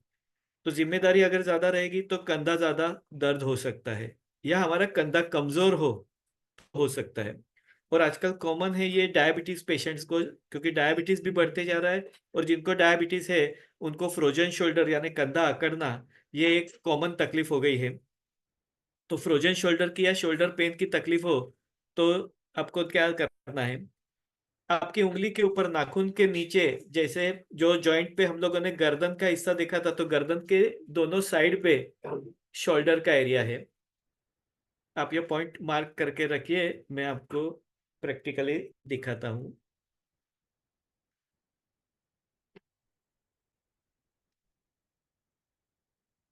हमने गर्दन का एरिया देखा, ये जॉइंट है, यही जॉइंट के दोनों साइड पे शोल्डर है। ये शोल्डर जॉइंट है। आपको पता ना भी हो तो भी वो एरिया के पे अगर आप पेन से प्रेस करेंगे तो वो आपको पता चलेगा। अगर आपको कंधे का दर्द है तो वहां पे वो पॉइंट पेनफुल होगा। आप देख रहे हैं कि गर्दन की साइड पे, गर्दन के लेवल पे कंधा है। अगर आप शरीर का स्ट्रक्चर देखेंगे तो गर्दन से थोड़ा नीचे, लेकिन वही लाइन पे शोल्डर आता है। तो गर्दन से थोड़ा नीचे दोनों साइड पे शोल्डर जॉइंट है, नेक के लिए, कंधे के लिए। आप में से किसी को है, अगर शोल्डर पेन है तो आप चेक कर लीजिए, आपको वो पॉइंट पेनफुल मिलेगा। आपके घर में भी किसी को हो तो आप ये पॉइंट जरूर से ध्यान में रखिए, उनको बताइए। और फ्री बैठे रहेंगे तभी आप पेन से मसाज करने के लिए बोल दीजिए उनको। आपको तकलीफ है तो आप करते रहिए। आप उंगली से अंगूठे से भी प्रेस कर सकते हैं, लेकिन ये पॉइंट काफी छोटा होता है तो वो पकड़ में नहीं आएगा। इसके लिए हमें पेन या तो जिम्मी का इस्तेमाल करना होता है, लेकिन आपके पास जिम्मी नहीं है तो कोई बात नहीं, पेन या पेंसिल होती है तो उसके मदद से आप प्रेस कर सकते हैं।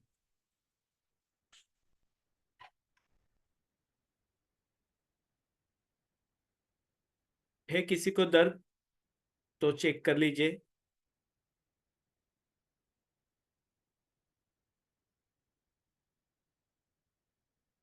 या अगर फ्रोजन शोल्डर का ऑपरेशन भी किया है तो भी आप ये पॉइंट कर सकते हैं, क्योंकि यहाँ पे हम पॉइंट यहाँ पे दबाने वाले, शोल्डर पे नहीं दबाने वाले। यानी ऑपरेशन अगर आपका शोल्डर का हुआ है तो वहां पे हमें कुछ नहीं करना है, हम वहां पे उसको छेड़खानी नहीं कर रहे हैं, हम तो यहाँ से कर रहे हैं। तो कई बार क्या होता है, ऑपरेशन के बावजूद भी वहां पे अकड़न होती है, कभी कभार दर्द होता है। अभी ठंडी का मौसम या बारिश का मौसम आए तो ऑपरेटेड एरिया में पेन बढ़ जाता है। सर्जरी करके क्या किया है तो ज्यादा से ज्यादा आपने हड्डी चेंज की है, लेकिन आपके मसल्स और जॉइंट्स तो वही है, ब्लड सर्कुलेशन भी वहां पे वही रहता है। तो वो अगर कमजोर है तो आपको ठंडी या बारिश के मौसम में दर्द होना स्वाभाविक है। तो कई बार पेशेंट्स का दर्द ऑपरेशन के बावजूद भी जाता नहीं है। जैसे मैंने बताया कि हम लोग कहते हैं कि जिम्मेदारी का बोझ हम लोग कंधे पे उठाते हैं। तो अगर कोई पेशेंट को अगर वो जिम्मेदारी का एहसास ज्यादा हो रहा है तो वो पेन उसका ब्रेन से है, शोल्डर से नहीं है। ऑपरेट करेंगे तो शोल्डर ऑपरेट करेंगे, लेकिन यहाँ पे तो उसका असर है ही है। एक्यूप्रेशर में देखा जाता है कि इमोशंस भी हमारे अवयवों के साथ में जुड़े हुए हैं। ऐसा कहा जाता है, जैसे कंधे का दर्द के लिए कहते हैं हम लोग की जिम्मेदारी का बोझ हम लोग कंधे पे उठाते हैं, उसी प्रकार से जेंट्स जो होते हैं तो वो लोग अपनी सारे इमोशंस, अपनी सारी भावनाएं लोअर बैक में छुपाते हैं। इसके लिए जेंट्स को कमर दर्द कॉमनली होता है। ऐसा कहते हैं ना कि मर्द को दर्द नहीं होता है या तो मर्द को रोना नहीं चाहिए।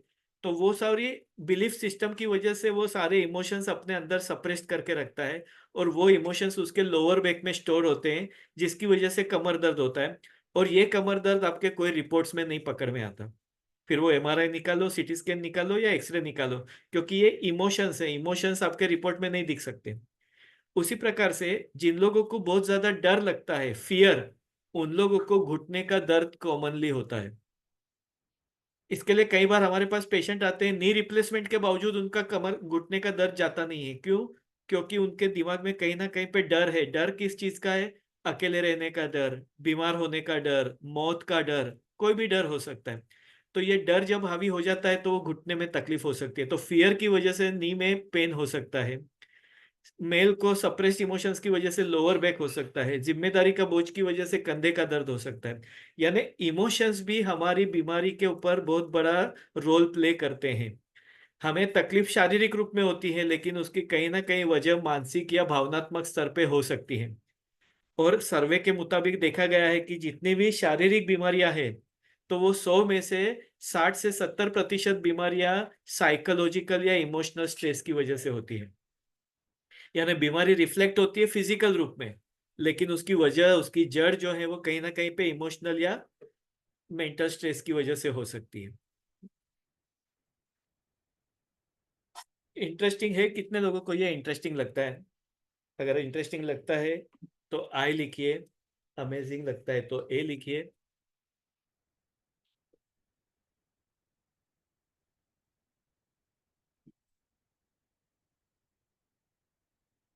आप में से कितने लोग ऐसे हैं जो सीरियसली ये थेरेपी सीखना चाहते हैं, या अपनी सेल्फ हीलिंग के लिए इसमें और ज्यादा अच्छे तरीके से आप आगे बढ़ना चाहते हैं? अभी हम लोगों ने देखा कि 1.5 घंटे में हम लोगों ने केवल 3 या 4 पॉइंट्स ही देखे हैं, और जबकि आप देख रहे हैं कि ये शास्त्र काफी गहरा है।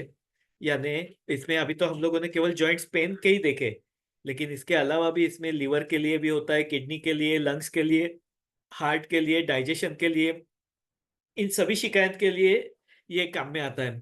तो आप में से कितने लोग चाहेंगे कि हमें ये सेल्फ हीलिंग के लिए एटलीस्ट सीखना चाहिए, हमारे खुद के लिए, हमारे परिवार के लिए ये काम में आएगा, जिसकी वजह से हम कई सारी दवाइयाँ टाल सकते हैं, कई सारी बड़ी बीमारियों से बच सकते हैं और हमारी तकलीफों को कम कर सकते हैं। तो आप में से जो लोगों को भी ऐसा लगता है कि यस, मुझे ये सेल्फ हीलिंग थेरेपी सीखनी है, आगे बढ़ना है, तो वो मी लिखिए।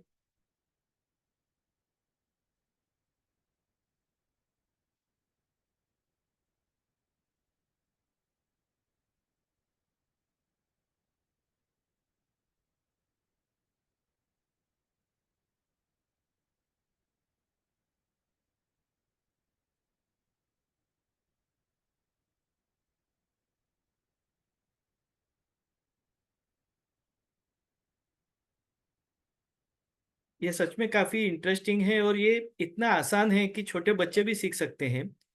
मेरे यहाँ पे कई सारे ऐसे लोग हैं जो लोग अ, पहले बीच में एक जो पेशेंट थे, कच्छ से आए थे lady, at the age of 65 years वो सीखे।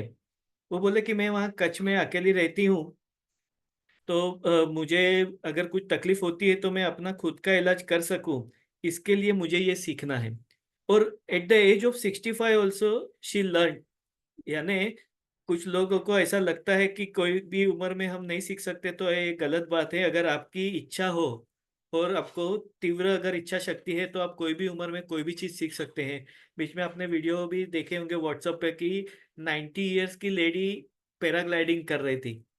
तो ये सीखने की चाहत होनी जरूरी है। तो आपको, आप लोगों में से जिन लोगों को भी ऐसा लगता है कि मुझे ये सेल्फ हीलिंग जर्नी आगे लेके जानी है, इसकी शुरुआत करनी है, तो मैं आपको एक व्हाट्सएप ग्रुप का लिंक भेज रहा हूँ चैट बॉक्स में।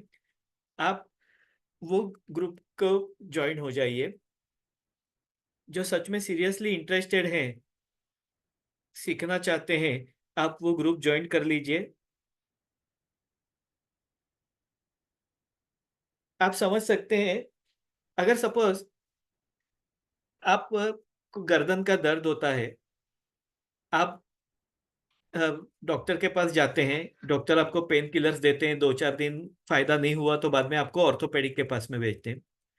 ऑर्थोपेडिक डॉक्टर आपका ₹500 मिनिमम कंसल्टेशन लेते हैं, एक्सरे निकालने के लिए बोलते हैं, ₹500 एक्सरे के चले जाते हैं और कुछ दवाइयाँ लिख करके देते हैं। यानी केवल ये दवाई क्या होती है, पेन किलर और कैल्शियम और विटामिन, इसके अलावा उसमें तो कोई दवाई है नहीं। यानी एक ऑर्डिनरी गर्दन पेन के लिए आपका 1,000-2,000 रुपया किधर चला जाता है, और तकलीफ में राहत कितनी मिलती है, जब तक आप दवाई ले रहे हैं। दवाई का डोज खत्म हो गया, वापस से आपको तकलीफ शुरू होती है, फिर वो बोलते हैं कि आपको फिजियोथेरेपी लेना पड़ेगा, फिर आपको ट्रैक्शन लेना पड़ेगा, आपको गर्दन का पट्टा लगाना पड़ेगा। तो ये प्रक्रिया लंबी चौड़ी होती जाती है, हजारों रुपए के खर्चे होते हैं, लेकिन हमारी तकलीफ जो है वो परमानेंटली सॉल्व नहीं होती है। जब तक ट्रीटमेंट लेते हैं अच्छा लगता है, वापस से शिकायत शुरू होती है, क्योंकि ये ट्रीटमेंट जो है वो केवल रोग के लक्षण के अनुसार है, जड़ को नहीं है। एक्यूप्रेशर बीमारी की जड़ को ठीक करने की कोशिश करता है। उसी तरीके से अगर आप देखेंगे तो अगर माइग्रेन के लिए बार बार सर दर्द होता है, तो आप डॉक्टर के पास जाते हैं, तो डॉक्टर आपको न्यूरोफिजिशियन के पास में भेजता है। न्यूरोफिजिशियन आपका ईईजी निकालता है, सीटी स्कैन निकालते हैं कि अंदर कोई मेजर प्रॉब्लम तो है नहीं। ये कॉमन कंडीशन है, लेकिन उसके लिए भी 5-10 हजार के खर्चे लग जाते हैं। गर्दन दर्द होता है, डॉक्टर के पास में जाते हैं, एक्सरे वगैरह निकालते हैं, उसके बाद में भी दवाई लेने के बाद ठीक नहीं होता है, तो नी रिप्लेसमेंट वही उसका इलाज है उनके पास में। कमर दर्द के लिए जाते हैं तो एक्सरे निकालना है, उसके बाद में सीटी स्कैन, उसके बाद एमआरआई। यानी 8-10 हजार रुपए का खर्चा, और उसके बाद ट्रीटमेंट क्या, बेड रेस्ट, कमर का पट्टा, ट्रैक्शन देना है, गर्दन कमर में स्टेरॉइड का इंजेक्शन, नहीं तो फिर ऑपरेशन। यही उसका ट्रीटमेंट का शेड्यूल होता है। पेन किलर, कैल्शियम और विटामिन, इसके अलावा कोई दवाई नहीं है। लेकिन आप सोचिए, कैल्शियम की दवाई से अगर ठीक हो जाता होगा, तो आप सोचिए कि जो लेबर वर्कर कभी कैल्शियम की दवाई नहीं खा रहा है, लेकिन उसको कमर का दर्द नहीं हो रहा है, उसको घुटने का दर्द नहीं हो रहा है, क्योंकि उसके जॉइंट्स मजबूत है, वो सनलाइट में रहता है, विटामिन डी मिलता है, उसका पसीना निकलता है, डिटॉक्सिफिकेशन हो जाता है, राइट।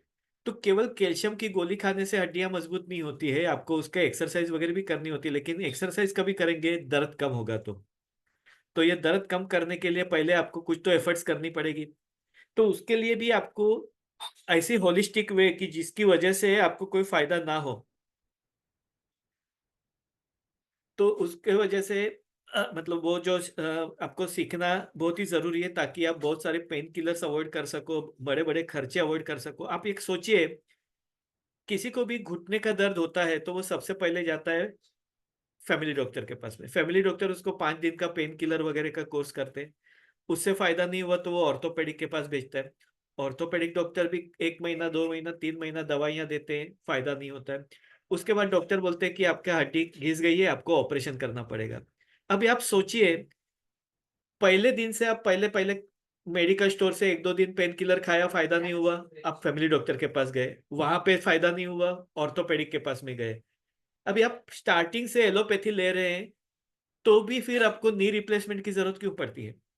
आइडियली अगर उसमें इलाज होता था तो पहले दिन आपने फैमिली डॉक्टर को दिखाया, ऑर्थोपेडिक को दिखाया, तो तभी आपका बीमारी रिवर्स में हो जाना चाहिए या रिपेयर हो जाना चाहिए। लेकिन उसके बावजूद भी ठीक नहीं होता है, लेकिन इनफैक्ट डॉक्टर बाद में कहते हैं कि आपको नी रिप्लेसमेंट करना पड़ेगा। होता है यही। हम लोग स्टार्टिंग से एलोपैथी ले रहे हैं, लेकिन उसके बावजूद भी बीमारियां, इवन डायबिटीज बीपी के लिए भी आप देखेंगे तो स्टार्टिंग से दवाई ले रहे हैं तो भी एक गोली का 2 गोली होता है, 2 का 3 होता है, कभी 3 गोली का 1 गोली नहीं होता है। आपने देखा होगा, महीनों के बाद, सालों के बाद में दवाइयों के डोसेज बढ़ते ही जा रहे हैं। उसका मतलब वो केवल टेम्पररी ट्रीटमेंट है, जरूरत के वक्त में हमें वो लेना है, उसके लिए कोई दो राय नहीं है। लेकिन उसके ऊपर डिपेंड रहना, ये सयानापन नहीं है। तो उसके साथ साथ में आपको दूसरी भी कुछ चीजें सीखना चाहिए, जिससे आप खुद ब खुद अपना इलाज कर सकते हो, यानी बी योर ऑन डॉक्टर, आप खुद के डॉक्टर बनिए। और ये थेरेपी सीख करके आप खुद के डॉक्टर बन सकते हैं। ध्वनि जी, साइकोलॉजिकल इमोशंस जो है, नेक पेन के लिए मेजर तो स्ट्रेस है, उसमें भी फियर हो सकता है, इनसिक्योरिटी भी हो सकती है, कई बार एग्जाम का स्ट्रेस होता है, कई बार कोई करियर का स्ट्रेस होता है। तो ये सारे फैक्टर्स हो सकते हैं, यानी इमोशंस में भी कई सारे प्रकार है, जो अलग अलग इमोशंस अलग अलग प्रभाव या दुष्प्रभाव डालते हैं। ठीक है।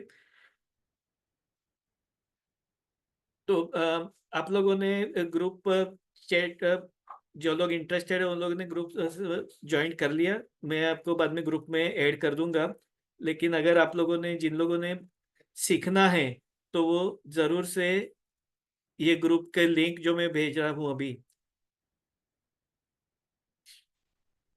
उसको ज्वाइन कर लीजिए, राइट। तो अभी जो सीखना है, सिखाना है, जो शॉर्ट में मैंने जितना हो सके वो सीखा है, लेकिन अभी इसका जो मैं वर्कशॉप लेने वाला हूँ उसके बारे में मैं जानकारी दे रहा हूँ। तो कितने लोग इंटरेस्टेड हैं ये सीखने के लिए, ये जर्नी को आगे बढ़ाने के लिए? अगर आपका सबका परमिशन हो तो मैं आगे दिखाऊं आपको मेरा वर्कशॉप। यस। वैसे तो हम लोग कई बार, आज देखो आज संडे है, आज संडे शाम को आपको कोई भी होटल में बिना वेटिंग लिस्ट के आपको एंट्री नहीं मिलेगी। आप देखो कहीं पे भी जा, आधा 1 घंटा वेटिंग लिस्ट होता है, और 500, 1000 रुपया, 2000 रुपया का हम खर्चा करके आ जाते हैं, और जिसका हमें प्रैक्टिकली हेल्थ में कोई फायदा नहीं होता, इनफैक्ट उससे हेल्थ खराब होती है। लेकिन उसके बावजूद भी थोड़ी खुशी के लिए हम लोग जाते हैं और हजारों रुपया खर्चा करते हैं। लेकिन जब काम की चीज आती है तभी हम लोग बहुत ज्यादा सोचते हैं या पीछे हट जाते हैं। तो ये जो सेल्फ हीलिंग वर्कशॉप है, जिसमें अभी आज हम लोगों ने कुछ पॉइंट्स देखे, वो केवल दर्द के लिए 3-4 पॉइंट्स ही देखे, लेकिन वहां पे हम लोग जो सीखने वाले हैं, उसमें हम लोग लीवर से रिलेटेड, किडनी से रिलेटेड बेसिक पॉइंट्स होंगे। यानी आप लोग डॉक्टर नहीं है तो आपको बहुत ज्यादा गहराई में जाने की भी जरूरत नहीं है, और शुरुआत में बहुत ज्यादा डीपली आपको सिखा भी नहीं सकते हैं, आपको ओवरबर्डन हो जाएगा। तो ये बिगिनर्स के लिए है वर्कशॉप। आपकी सेल्फ हीलिंग जर्नी आप शुरू कर सको, उसके हिसाब से ये डिजाइन किया हुआ वर्कशॉप है, यानी कोई भी इंसान सीख सके। मैं देख रहा हूँ कि आज हमारे वर्कशॉप में, आज के वेबिनार में कई सारे सीनियर सिटीजन्स हैं, और ये ज्यादातर प्रॉब्लम सीनियर सिटीजन्स में होते हैं। तो वो लोग भी सीख करके इसका इस्तेमाल कर सके, इस तरीके का ये वर्कशॉप डिजाइन किया हुआ है। ये जुलाई 23 यानी नेक्स्ट ट्यूसडे से 8 दिन के बाद में आने वाला मंगलवार, गुरुवार और शनिवार को शाम को 7:30 से 9, ये 1.5 घंटे के ये सेशन रहेगा। और आपको इसका रिकॉर्डिंग भी मिलेगा, और आप फ्यूचर में भी अटेंड कर सकते हैं। इवन ये जो मतलब जो रिकॉर्डिंग है वो आपकी सहूलियत पे आप देख सकते हैं, बार बार रिपीट कर सकते हैं, वो रिकॉर्डिंग देख सकते हैं। और इसके बाद में भी आपको सपोर्ट सिस्टम मिलते रहेगा, यानी आपको गाइडेंस मिलते रहेगा। आपको कोई दिक्कत हो, आपको कुछ समझ में ना आता हो, आपको कुछ जानकारी चाहिए या बीमारी से रिलेटेड पॉइंट्स के बारे में आपको पूछना हो, जानना हो, तो आपको गाइडेंस मिलेगा। आप इसका स्क्रीनशॉट निकाल लीजिए, इसमें मेरे कांटेक्ट डिटेल्स भी आए हुए हैं। अभी ये वर्कशॉप जो होता है वो नॉर्मली 999 रुपीज का होता है, 999 रुपए का ये वर्कशॉप है।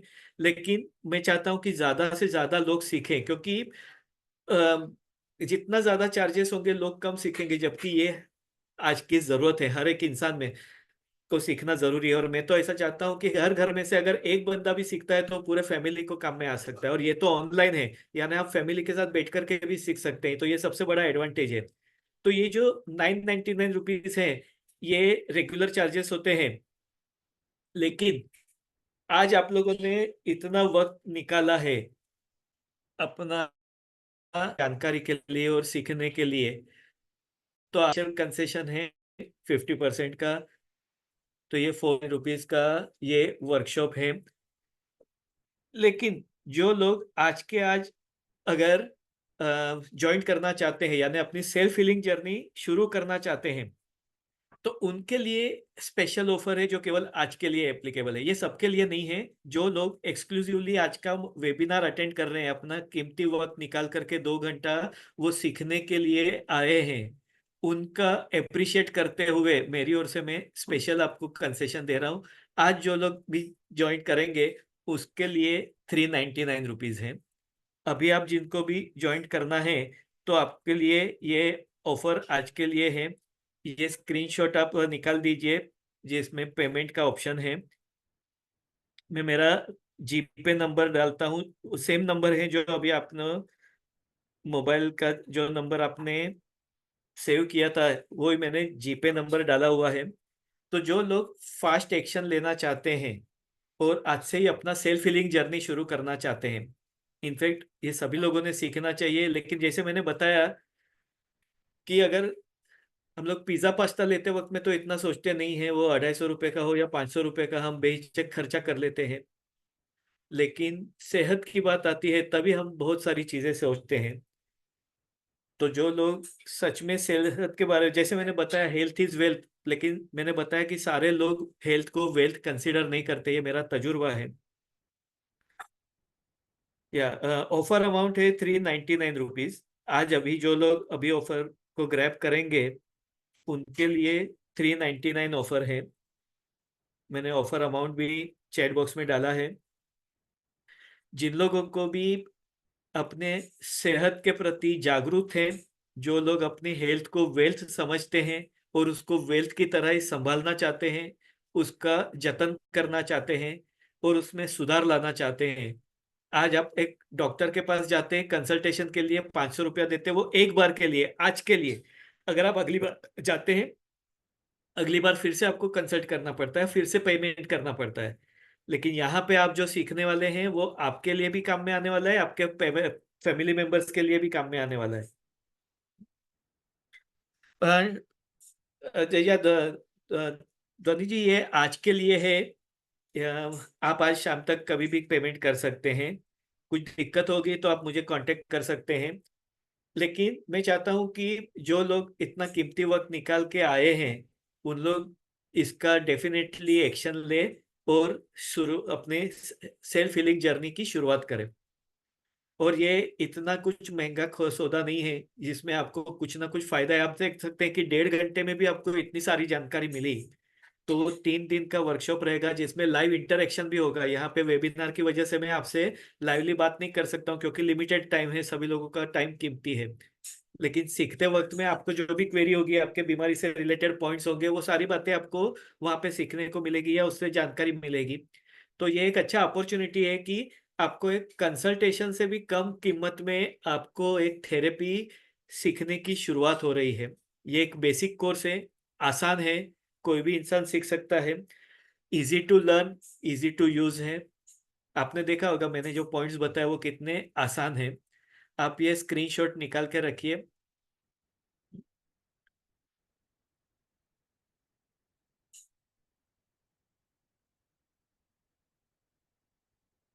यस, आपको कोर्स रिलेटेड कोई क्वेरी हो तो आप मैसेज कर सकते हैं। आप ग्रुप ज्वाइन कर लीजिए ताकि आपको कुछ भी दिक्कत हो तो वहां पे हम कम्युनिकेट कर सकते हैं।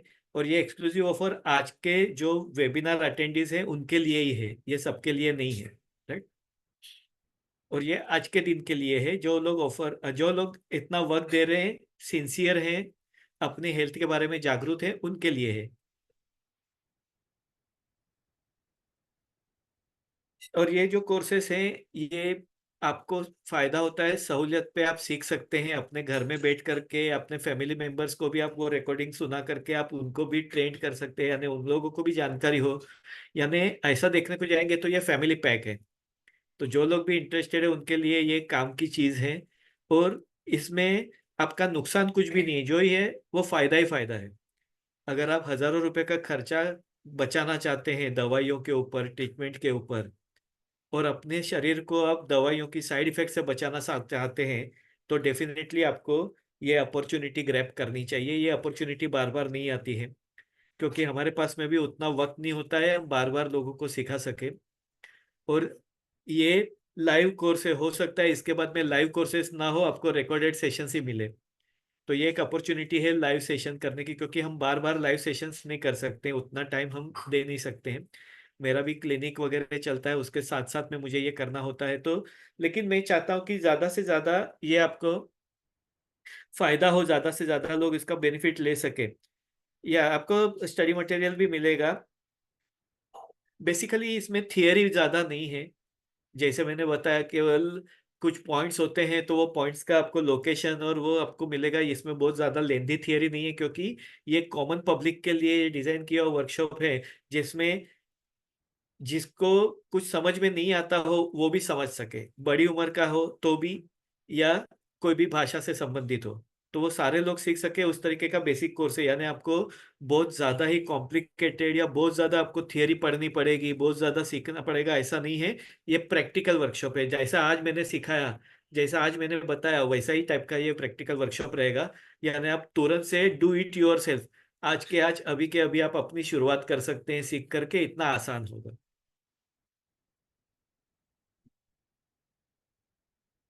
तो उम्मीद करता हूँ आपको आज का वर्कशॉप आपको अच्छा लगा होगा, आपको बहुत सारी जानकारी मिली होगी हेल्थ के बारे में, हेल्थ से रिलेटेड इंफॉर्मेशन मिली होगी। और आपने आपका जो कीमती वक्त 2 घंटे का निकाला है, तो वो आपको सच में आपके लिए वो फ्रूटफुल होगा, ऐसा मैं समझता हूँ। आपका संडे जो है वो अपने एक सही जगह पे अच्छा चीज सीखने के लिए इन्वेस्ट किया, उसके लिए मैं आप सभी लोगों को धन्यवाद देता हूँ। और शुभकामनाएं भी देता हूँ कि आप अपना हीलिंग जर्नी जल्द से जल्द आगे बढ़ाएं। Right. तो अगर किसी को कोई क्वेरी ना हो तो हम आज का सेशन यहाँ पे समाप्त करते हैं।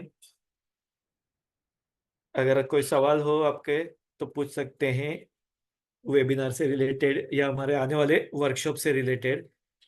आप ग्रुप में जुड़े रहिए ताकि मेरे नेक्स्ट अपकमिंग जो भी वेबिनार होंगे उसके बारे में भी आपको जानकारी मिलती रहेगी। बहुत सारी इंफॉर्मेशन आती रहती है, क्योंकि इंडिविजुअली सबको इंफॉर्मेशन दे पाना मुश्किल होता है। इसके लिए ग्रुप बनाते हैं ताकि ग्रुप में हम लोग सभी लोगों को एक साथ में इंफॉर्मेशन शेयर कर सके। आप अपनी सहूलियत के अनुसार देख सकते हैं, लेकिन हेल्थ आपकी प्रायोरिटी होनी चाहिए। हम जैसे दुनिया के लिए हमारे पास में वक्त होता है, दूसरी चीजों के लिए हमारे पास में वक्त होता है, लेकिन हमारे खुद की सेहत के लिए हमारे लिए वक्त नहीं होता है। और उसके लिए हम इन्वेस्ट नहीं करते, हम बाकी मेडिक्लेम के ऊपर खर्चा कर देंगे, लाख हजारों रुपए का प्रीमियम भरेंगे, लेकिन मेडिक्लेम में हमें केवल फाइनेंशियल सिक्योरिटी मिलती है, वो भी हॉस्पिटल का खर्चा मिलता है। रेगुलरली मेडिकल का ट्रीटमेंट का भी खर्चा नहीं मिलता है, जो आप बार बार डॉक्टर के पास जाते हैं और इन्वेस्टिगेशंस कराते हैं, वो सारा खर्चा आपको नहीं मिलता है। लेकिन फिर भी हम हजारों रुपए का मेडिक्लेम करवाते हैं ताकि हमें फाइनेंशियल बोझ ना पड़े। लेकिन हम कुछ 100 रुपए डाल करके हम हमारी सेहत के लिए उतने चिंतित नहीं होते हैं। ये सच में एक सोचने वाली बात है हमें। आज अगर हमें मोबाइल अगर हमारा खराब हो जाता है या मोबाइल चेंज करना हो तो हम 15-20 हजार का मोबाइल लेने के लिए जरा भी सोचते नहीं है। इवन उसका ऑर्डिनरी कवर, केवल वो बाहर के दूसरे लोग देखने वाले हैं, फिर भी वो मोबाइल का कवर के लिए हम लोग 500 से 1000 रुपया खर्चा कर डालते हैं, केवल वो अच्छा दिखना चाहिए उसके लिए, जिससे मोबाइल के फंक्शन में कोई फर्क नहीं पड़ने वाला है। हम 50 रुपए वाला भी ले सकते हैं कवर और 500 रुपये, लेकिन हम 500 रुपये वाला प्रेफर करते हैं ताकि वो अच्छा दिखे। यानी दूसरों को प्रभावित करने के लिए, दूसरों को अच्छा दिखने के लिए हम कितना सारा खर्चा कर देते हैं। लेकिन जब हमारी खुद की सेहत की बात आती है तब हम पीछे हट कर जाते हैं, तभी हमें बहुत ज्यादा सोचना पड़ता है, बहुत ज्यादा, और वो भी इतना महंगा सौदा नहीं होने के बावजूद। तो ये हमें सीरियसली सोचना है कि वाकई में ये एटीट्यूड हमारा प्रॉपर है कि नहीं, हमारे सेहत के लिए हम लोग सच में वेल्थ कंसीडर करते हैं हेल्थ को, या केवल बोलने के लिए हम लोग हेल्थ इज वेल्थ बोलते हैं। तो ये हमें सोचना सर है। एक या बोलिए। सर एक क्वेरी था कि ये हाँ, विदाउट सर्टिफिकेशन कोर्स है कि सर्टिफाइड कोर्स है? ये सेल्फ हीलिंग कोर्स है ना, तो आप खुद के ओके। लिए जो सीख रहे हैं उसके लिए आपको क्या सर्टिफिकेट, क्योंकि ये जो सर्टिफिकेट, एक तो देखिए सर्टिफिकेट कभी भी प्रैक्टिकल लाइफ में उतना काम में नहीं आता है। आप अगर आप अपनी सेहत के लिए सीख रहे हैं तो वहां पे सर्टिफिकेट की जरूरत नहीं है। सर्टिफिकेट कोर्स होता है हीलर्स के लिए, थेरेपिस्ट के लिए, जो एडवांस कोर्स रहेगा। ओके। ये बेसिक कोर्स है, यानी आम इंसान सीख सके। फिर भी आपको ओके। सर्टिफिकेशन और पार्टिसिपेशन चाहिए तो वो मिल जाएगा कि आपने ये कोर्स अटेंड किया है। ये केवल आपके जानकारी के ओके। लिए, या आप अगर लोगों को दिखाना चाहते हैं तो उसके लिए, लेकिन उससे आपका नॉलेज नहीं बढ़ने वाला है सर्टिफिकेट से। आपका प्रैक्टिकल अप्रोच से आपका नॉलेज बढ़ेगा। यस सर, बट मैं अभी दूसरे किसी को सर्टिफिकेट। कर रही हूँ। हाँ जी। जैसे कि मैं ब्यूटिशियन हूँ, हाँ और मैं दूसरे किसी को ये पॉइंट कर रही हूँ, तो विदाउट सर्टिफिकेट वो कर सकती हूँ ना? मैं हाँ ये हाँ, कर पूछना था सकते हैं, मुझे। उसके लिए कोई बात नहीं। और ये ओके। बेसिक कोर्स है, आप थोड़ा एडवांस कोर्स भी कर लीजिएगा तो वो आप और ओके अच्छी सर। तरीके ओके। से मतलब प्रैक्टिस कर सकते हैं। क्योंकि आप जब भी फेशियल के पॉइंट्स करते हैं तो एक मेरिडियन एक्यूप्रेशर होता है जिसमें सर, चेहरे के ऊपर पॉइंट्स होते हैं। या जब भी यस आप सर। हेड मसाज करते हैं तो हेड मसाज के लिए भी हेड, सर के ऊपर पॉइंट्स होते हैं। अभी नेक के लिए भी कुछ लोकल पॉइंट्स होते हैं। अभी हम जो ओके। सीखने वाले हैं वो रिमोट कंट्रोल पॉइंट सीखने वाले हैं। ओके। लेकिन जो कुछ एडवांस कोर्स है जिसमें और ओके। अच्छी तरीके से, यानी आप किसको बॉडी मसाज कर रहे हैं, तभी यस। अगर आप एक्यूप्रेशर के पॉइंट्स के ऊपर मसाज करेंगे तो उसको और अच्छे रिजल्ट्स मिलेंगे। तो यस उसको सर। रिलैक्सेशन के साथ साथ में उसके हेल्थ इश्यूज भी कवर होंगे। ओके। या तो वो एडवांस कोर्स रहेगा, लेकिन मतलब स्टेप बाय स्टेप, ये बिगिनर्स है, आपकी शुरुआत करने के लिए, आपको इंटरेस्ट क्रिएट हो, प्लस आपको ओके। रिजल्ट मिलने की शुरुआत हो जाए, आपको पता चले कि ये सर दर्द के लिए पॉइंट करने से हमें सर दर्द में फायदा हुआ है, गर्दन दर्द। तो ओके। ये सारे पॉइंट्स आप अपने क्लाइंट्स को बता सकते हैं। अगर वो बोलते हैं कि मुझे सर दर्द की शिकायत है तो आप बता दीजिए, ये पॉइंट आप प्रेस करके बताइए, और उसको ओके। बता दीजिए कि ये पॉइंट आप करते रहिए। उसका ठीक। दर्द कम हो जाएगा तो डेफिनेटली उसका फेथ भी बढ़ेगा, वो बार बार आपसे सर्विस लेने के लिए आएंगे। राइट। Thank you. लेकिन ये एक ओशन है, ये समुंदर है, और ये हम उसकी शुरुआत कर रहे हैं सीखने की। तो ये बहुत ही प्राइमरी लेवल का कोर्स है जो कि ओके। सीनियर सिटीजन भी इसका इस्तेमाल कर सके, छोटे बच्चे भी इसको सीख सके, इस तरीके का ये कोर्स डिजाइन किया हुआ है। इसके बाद जिसको और इसमें सेल्फ हीलिंग जर्नी आगे बढ़ानी है तो उसके लिए एडवांस कोर्स भी है। और जिसको प्रोफेशनली आगे बढ़ना है, करियर की तरह इसको लेना है, तो उसके लिए भी अलग कोर्सेस हैं।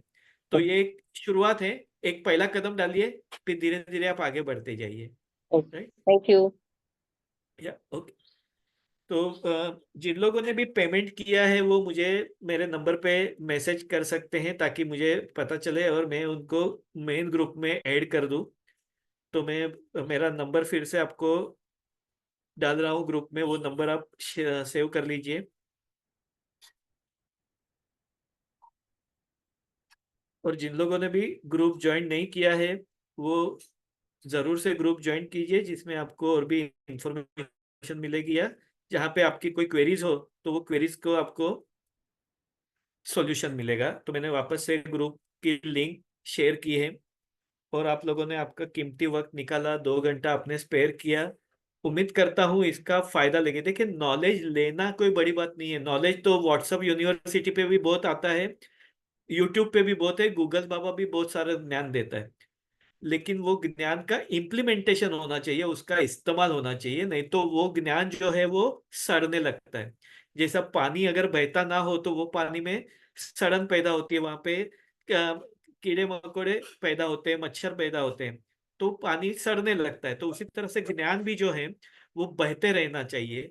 तो आप वो ज्ञान का इस्तेमाल केवल नॉलेज और इंफॉर्मेशन लेने के लिए नहीं, प्रैक्टिकल इम्प्लीमेंटेशन के लिए कीजिए। तो जो आज आपने सीखा है वो इस्तेमाल करने की शुरुआत कर दीजिए, ताकि आपको उसके रिजल्ट्स मिले, आपको कॉन्फिडेंस हो, और आप सेहत के लिए और भी ज्यादा जागरूक रहे, और अपनी सेहत की जर्नी, सेल्फ हीलिंग की जर्नी आगे बढ़ाए। ठीक है। तो उम्मीद करता हूँ कि आज के इस वर्कशॉप से जो आपने सीखा है उसका इस्तेमाल करके अपने और अपने फैमिली मेंबर्स के लिए उसका इस्तेमाल करके उनको आप हेल्थ की ओर आगे बढ़ाएं। और यही शुभकामना के साथ में आज का सेशन हम समाप्त करते हैं। Thank you very much for your valuable time and support and cooperation. और आप सभी लोगों को शुभकामनाएं अच्छी सेहत के लिए, अच्छी जिंदगी के लिए। Thank you very much.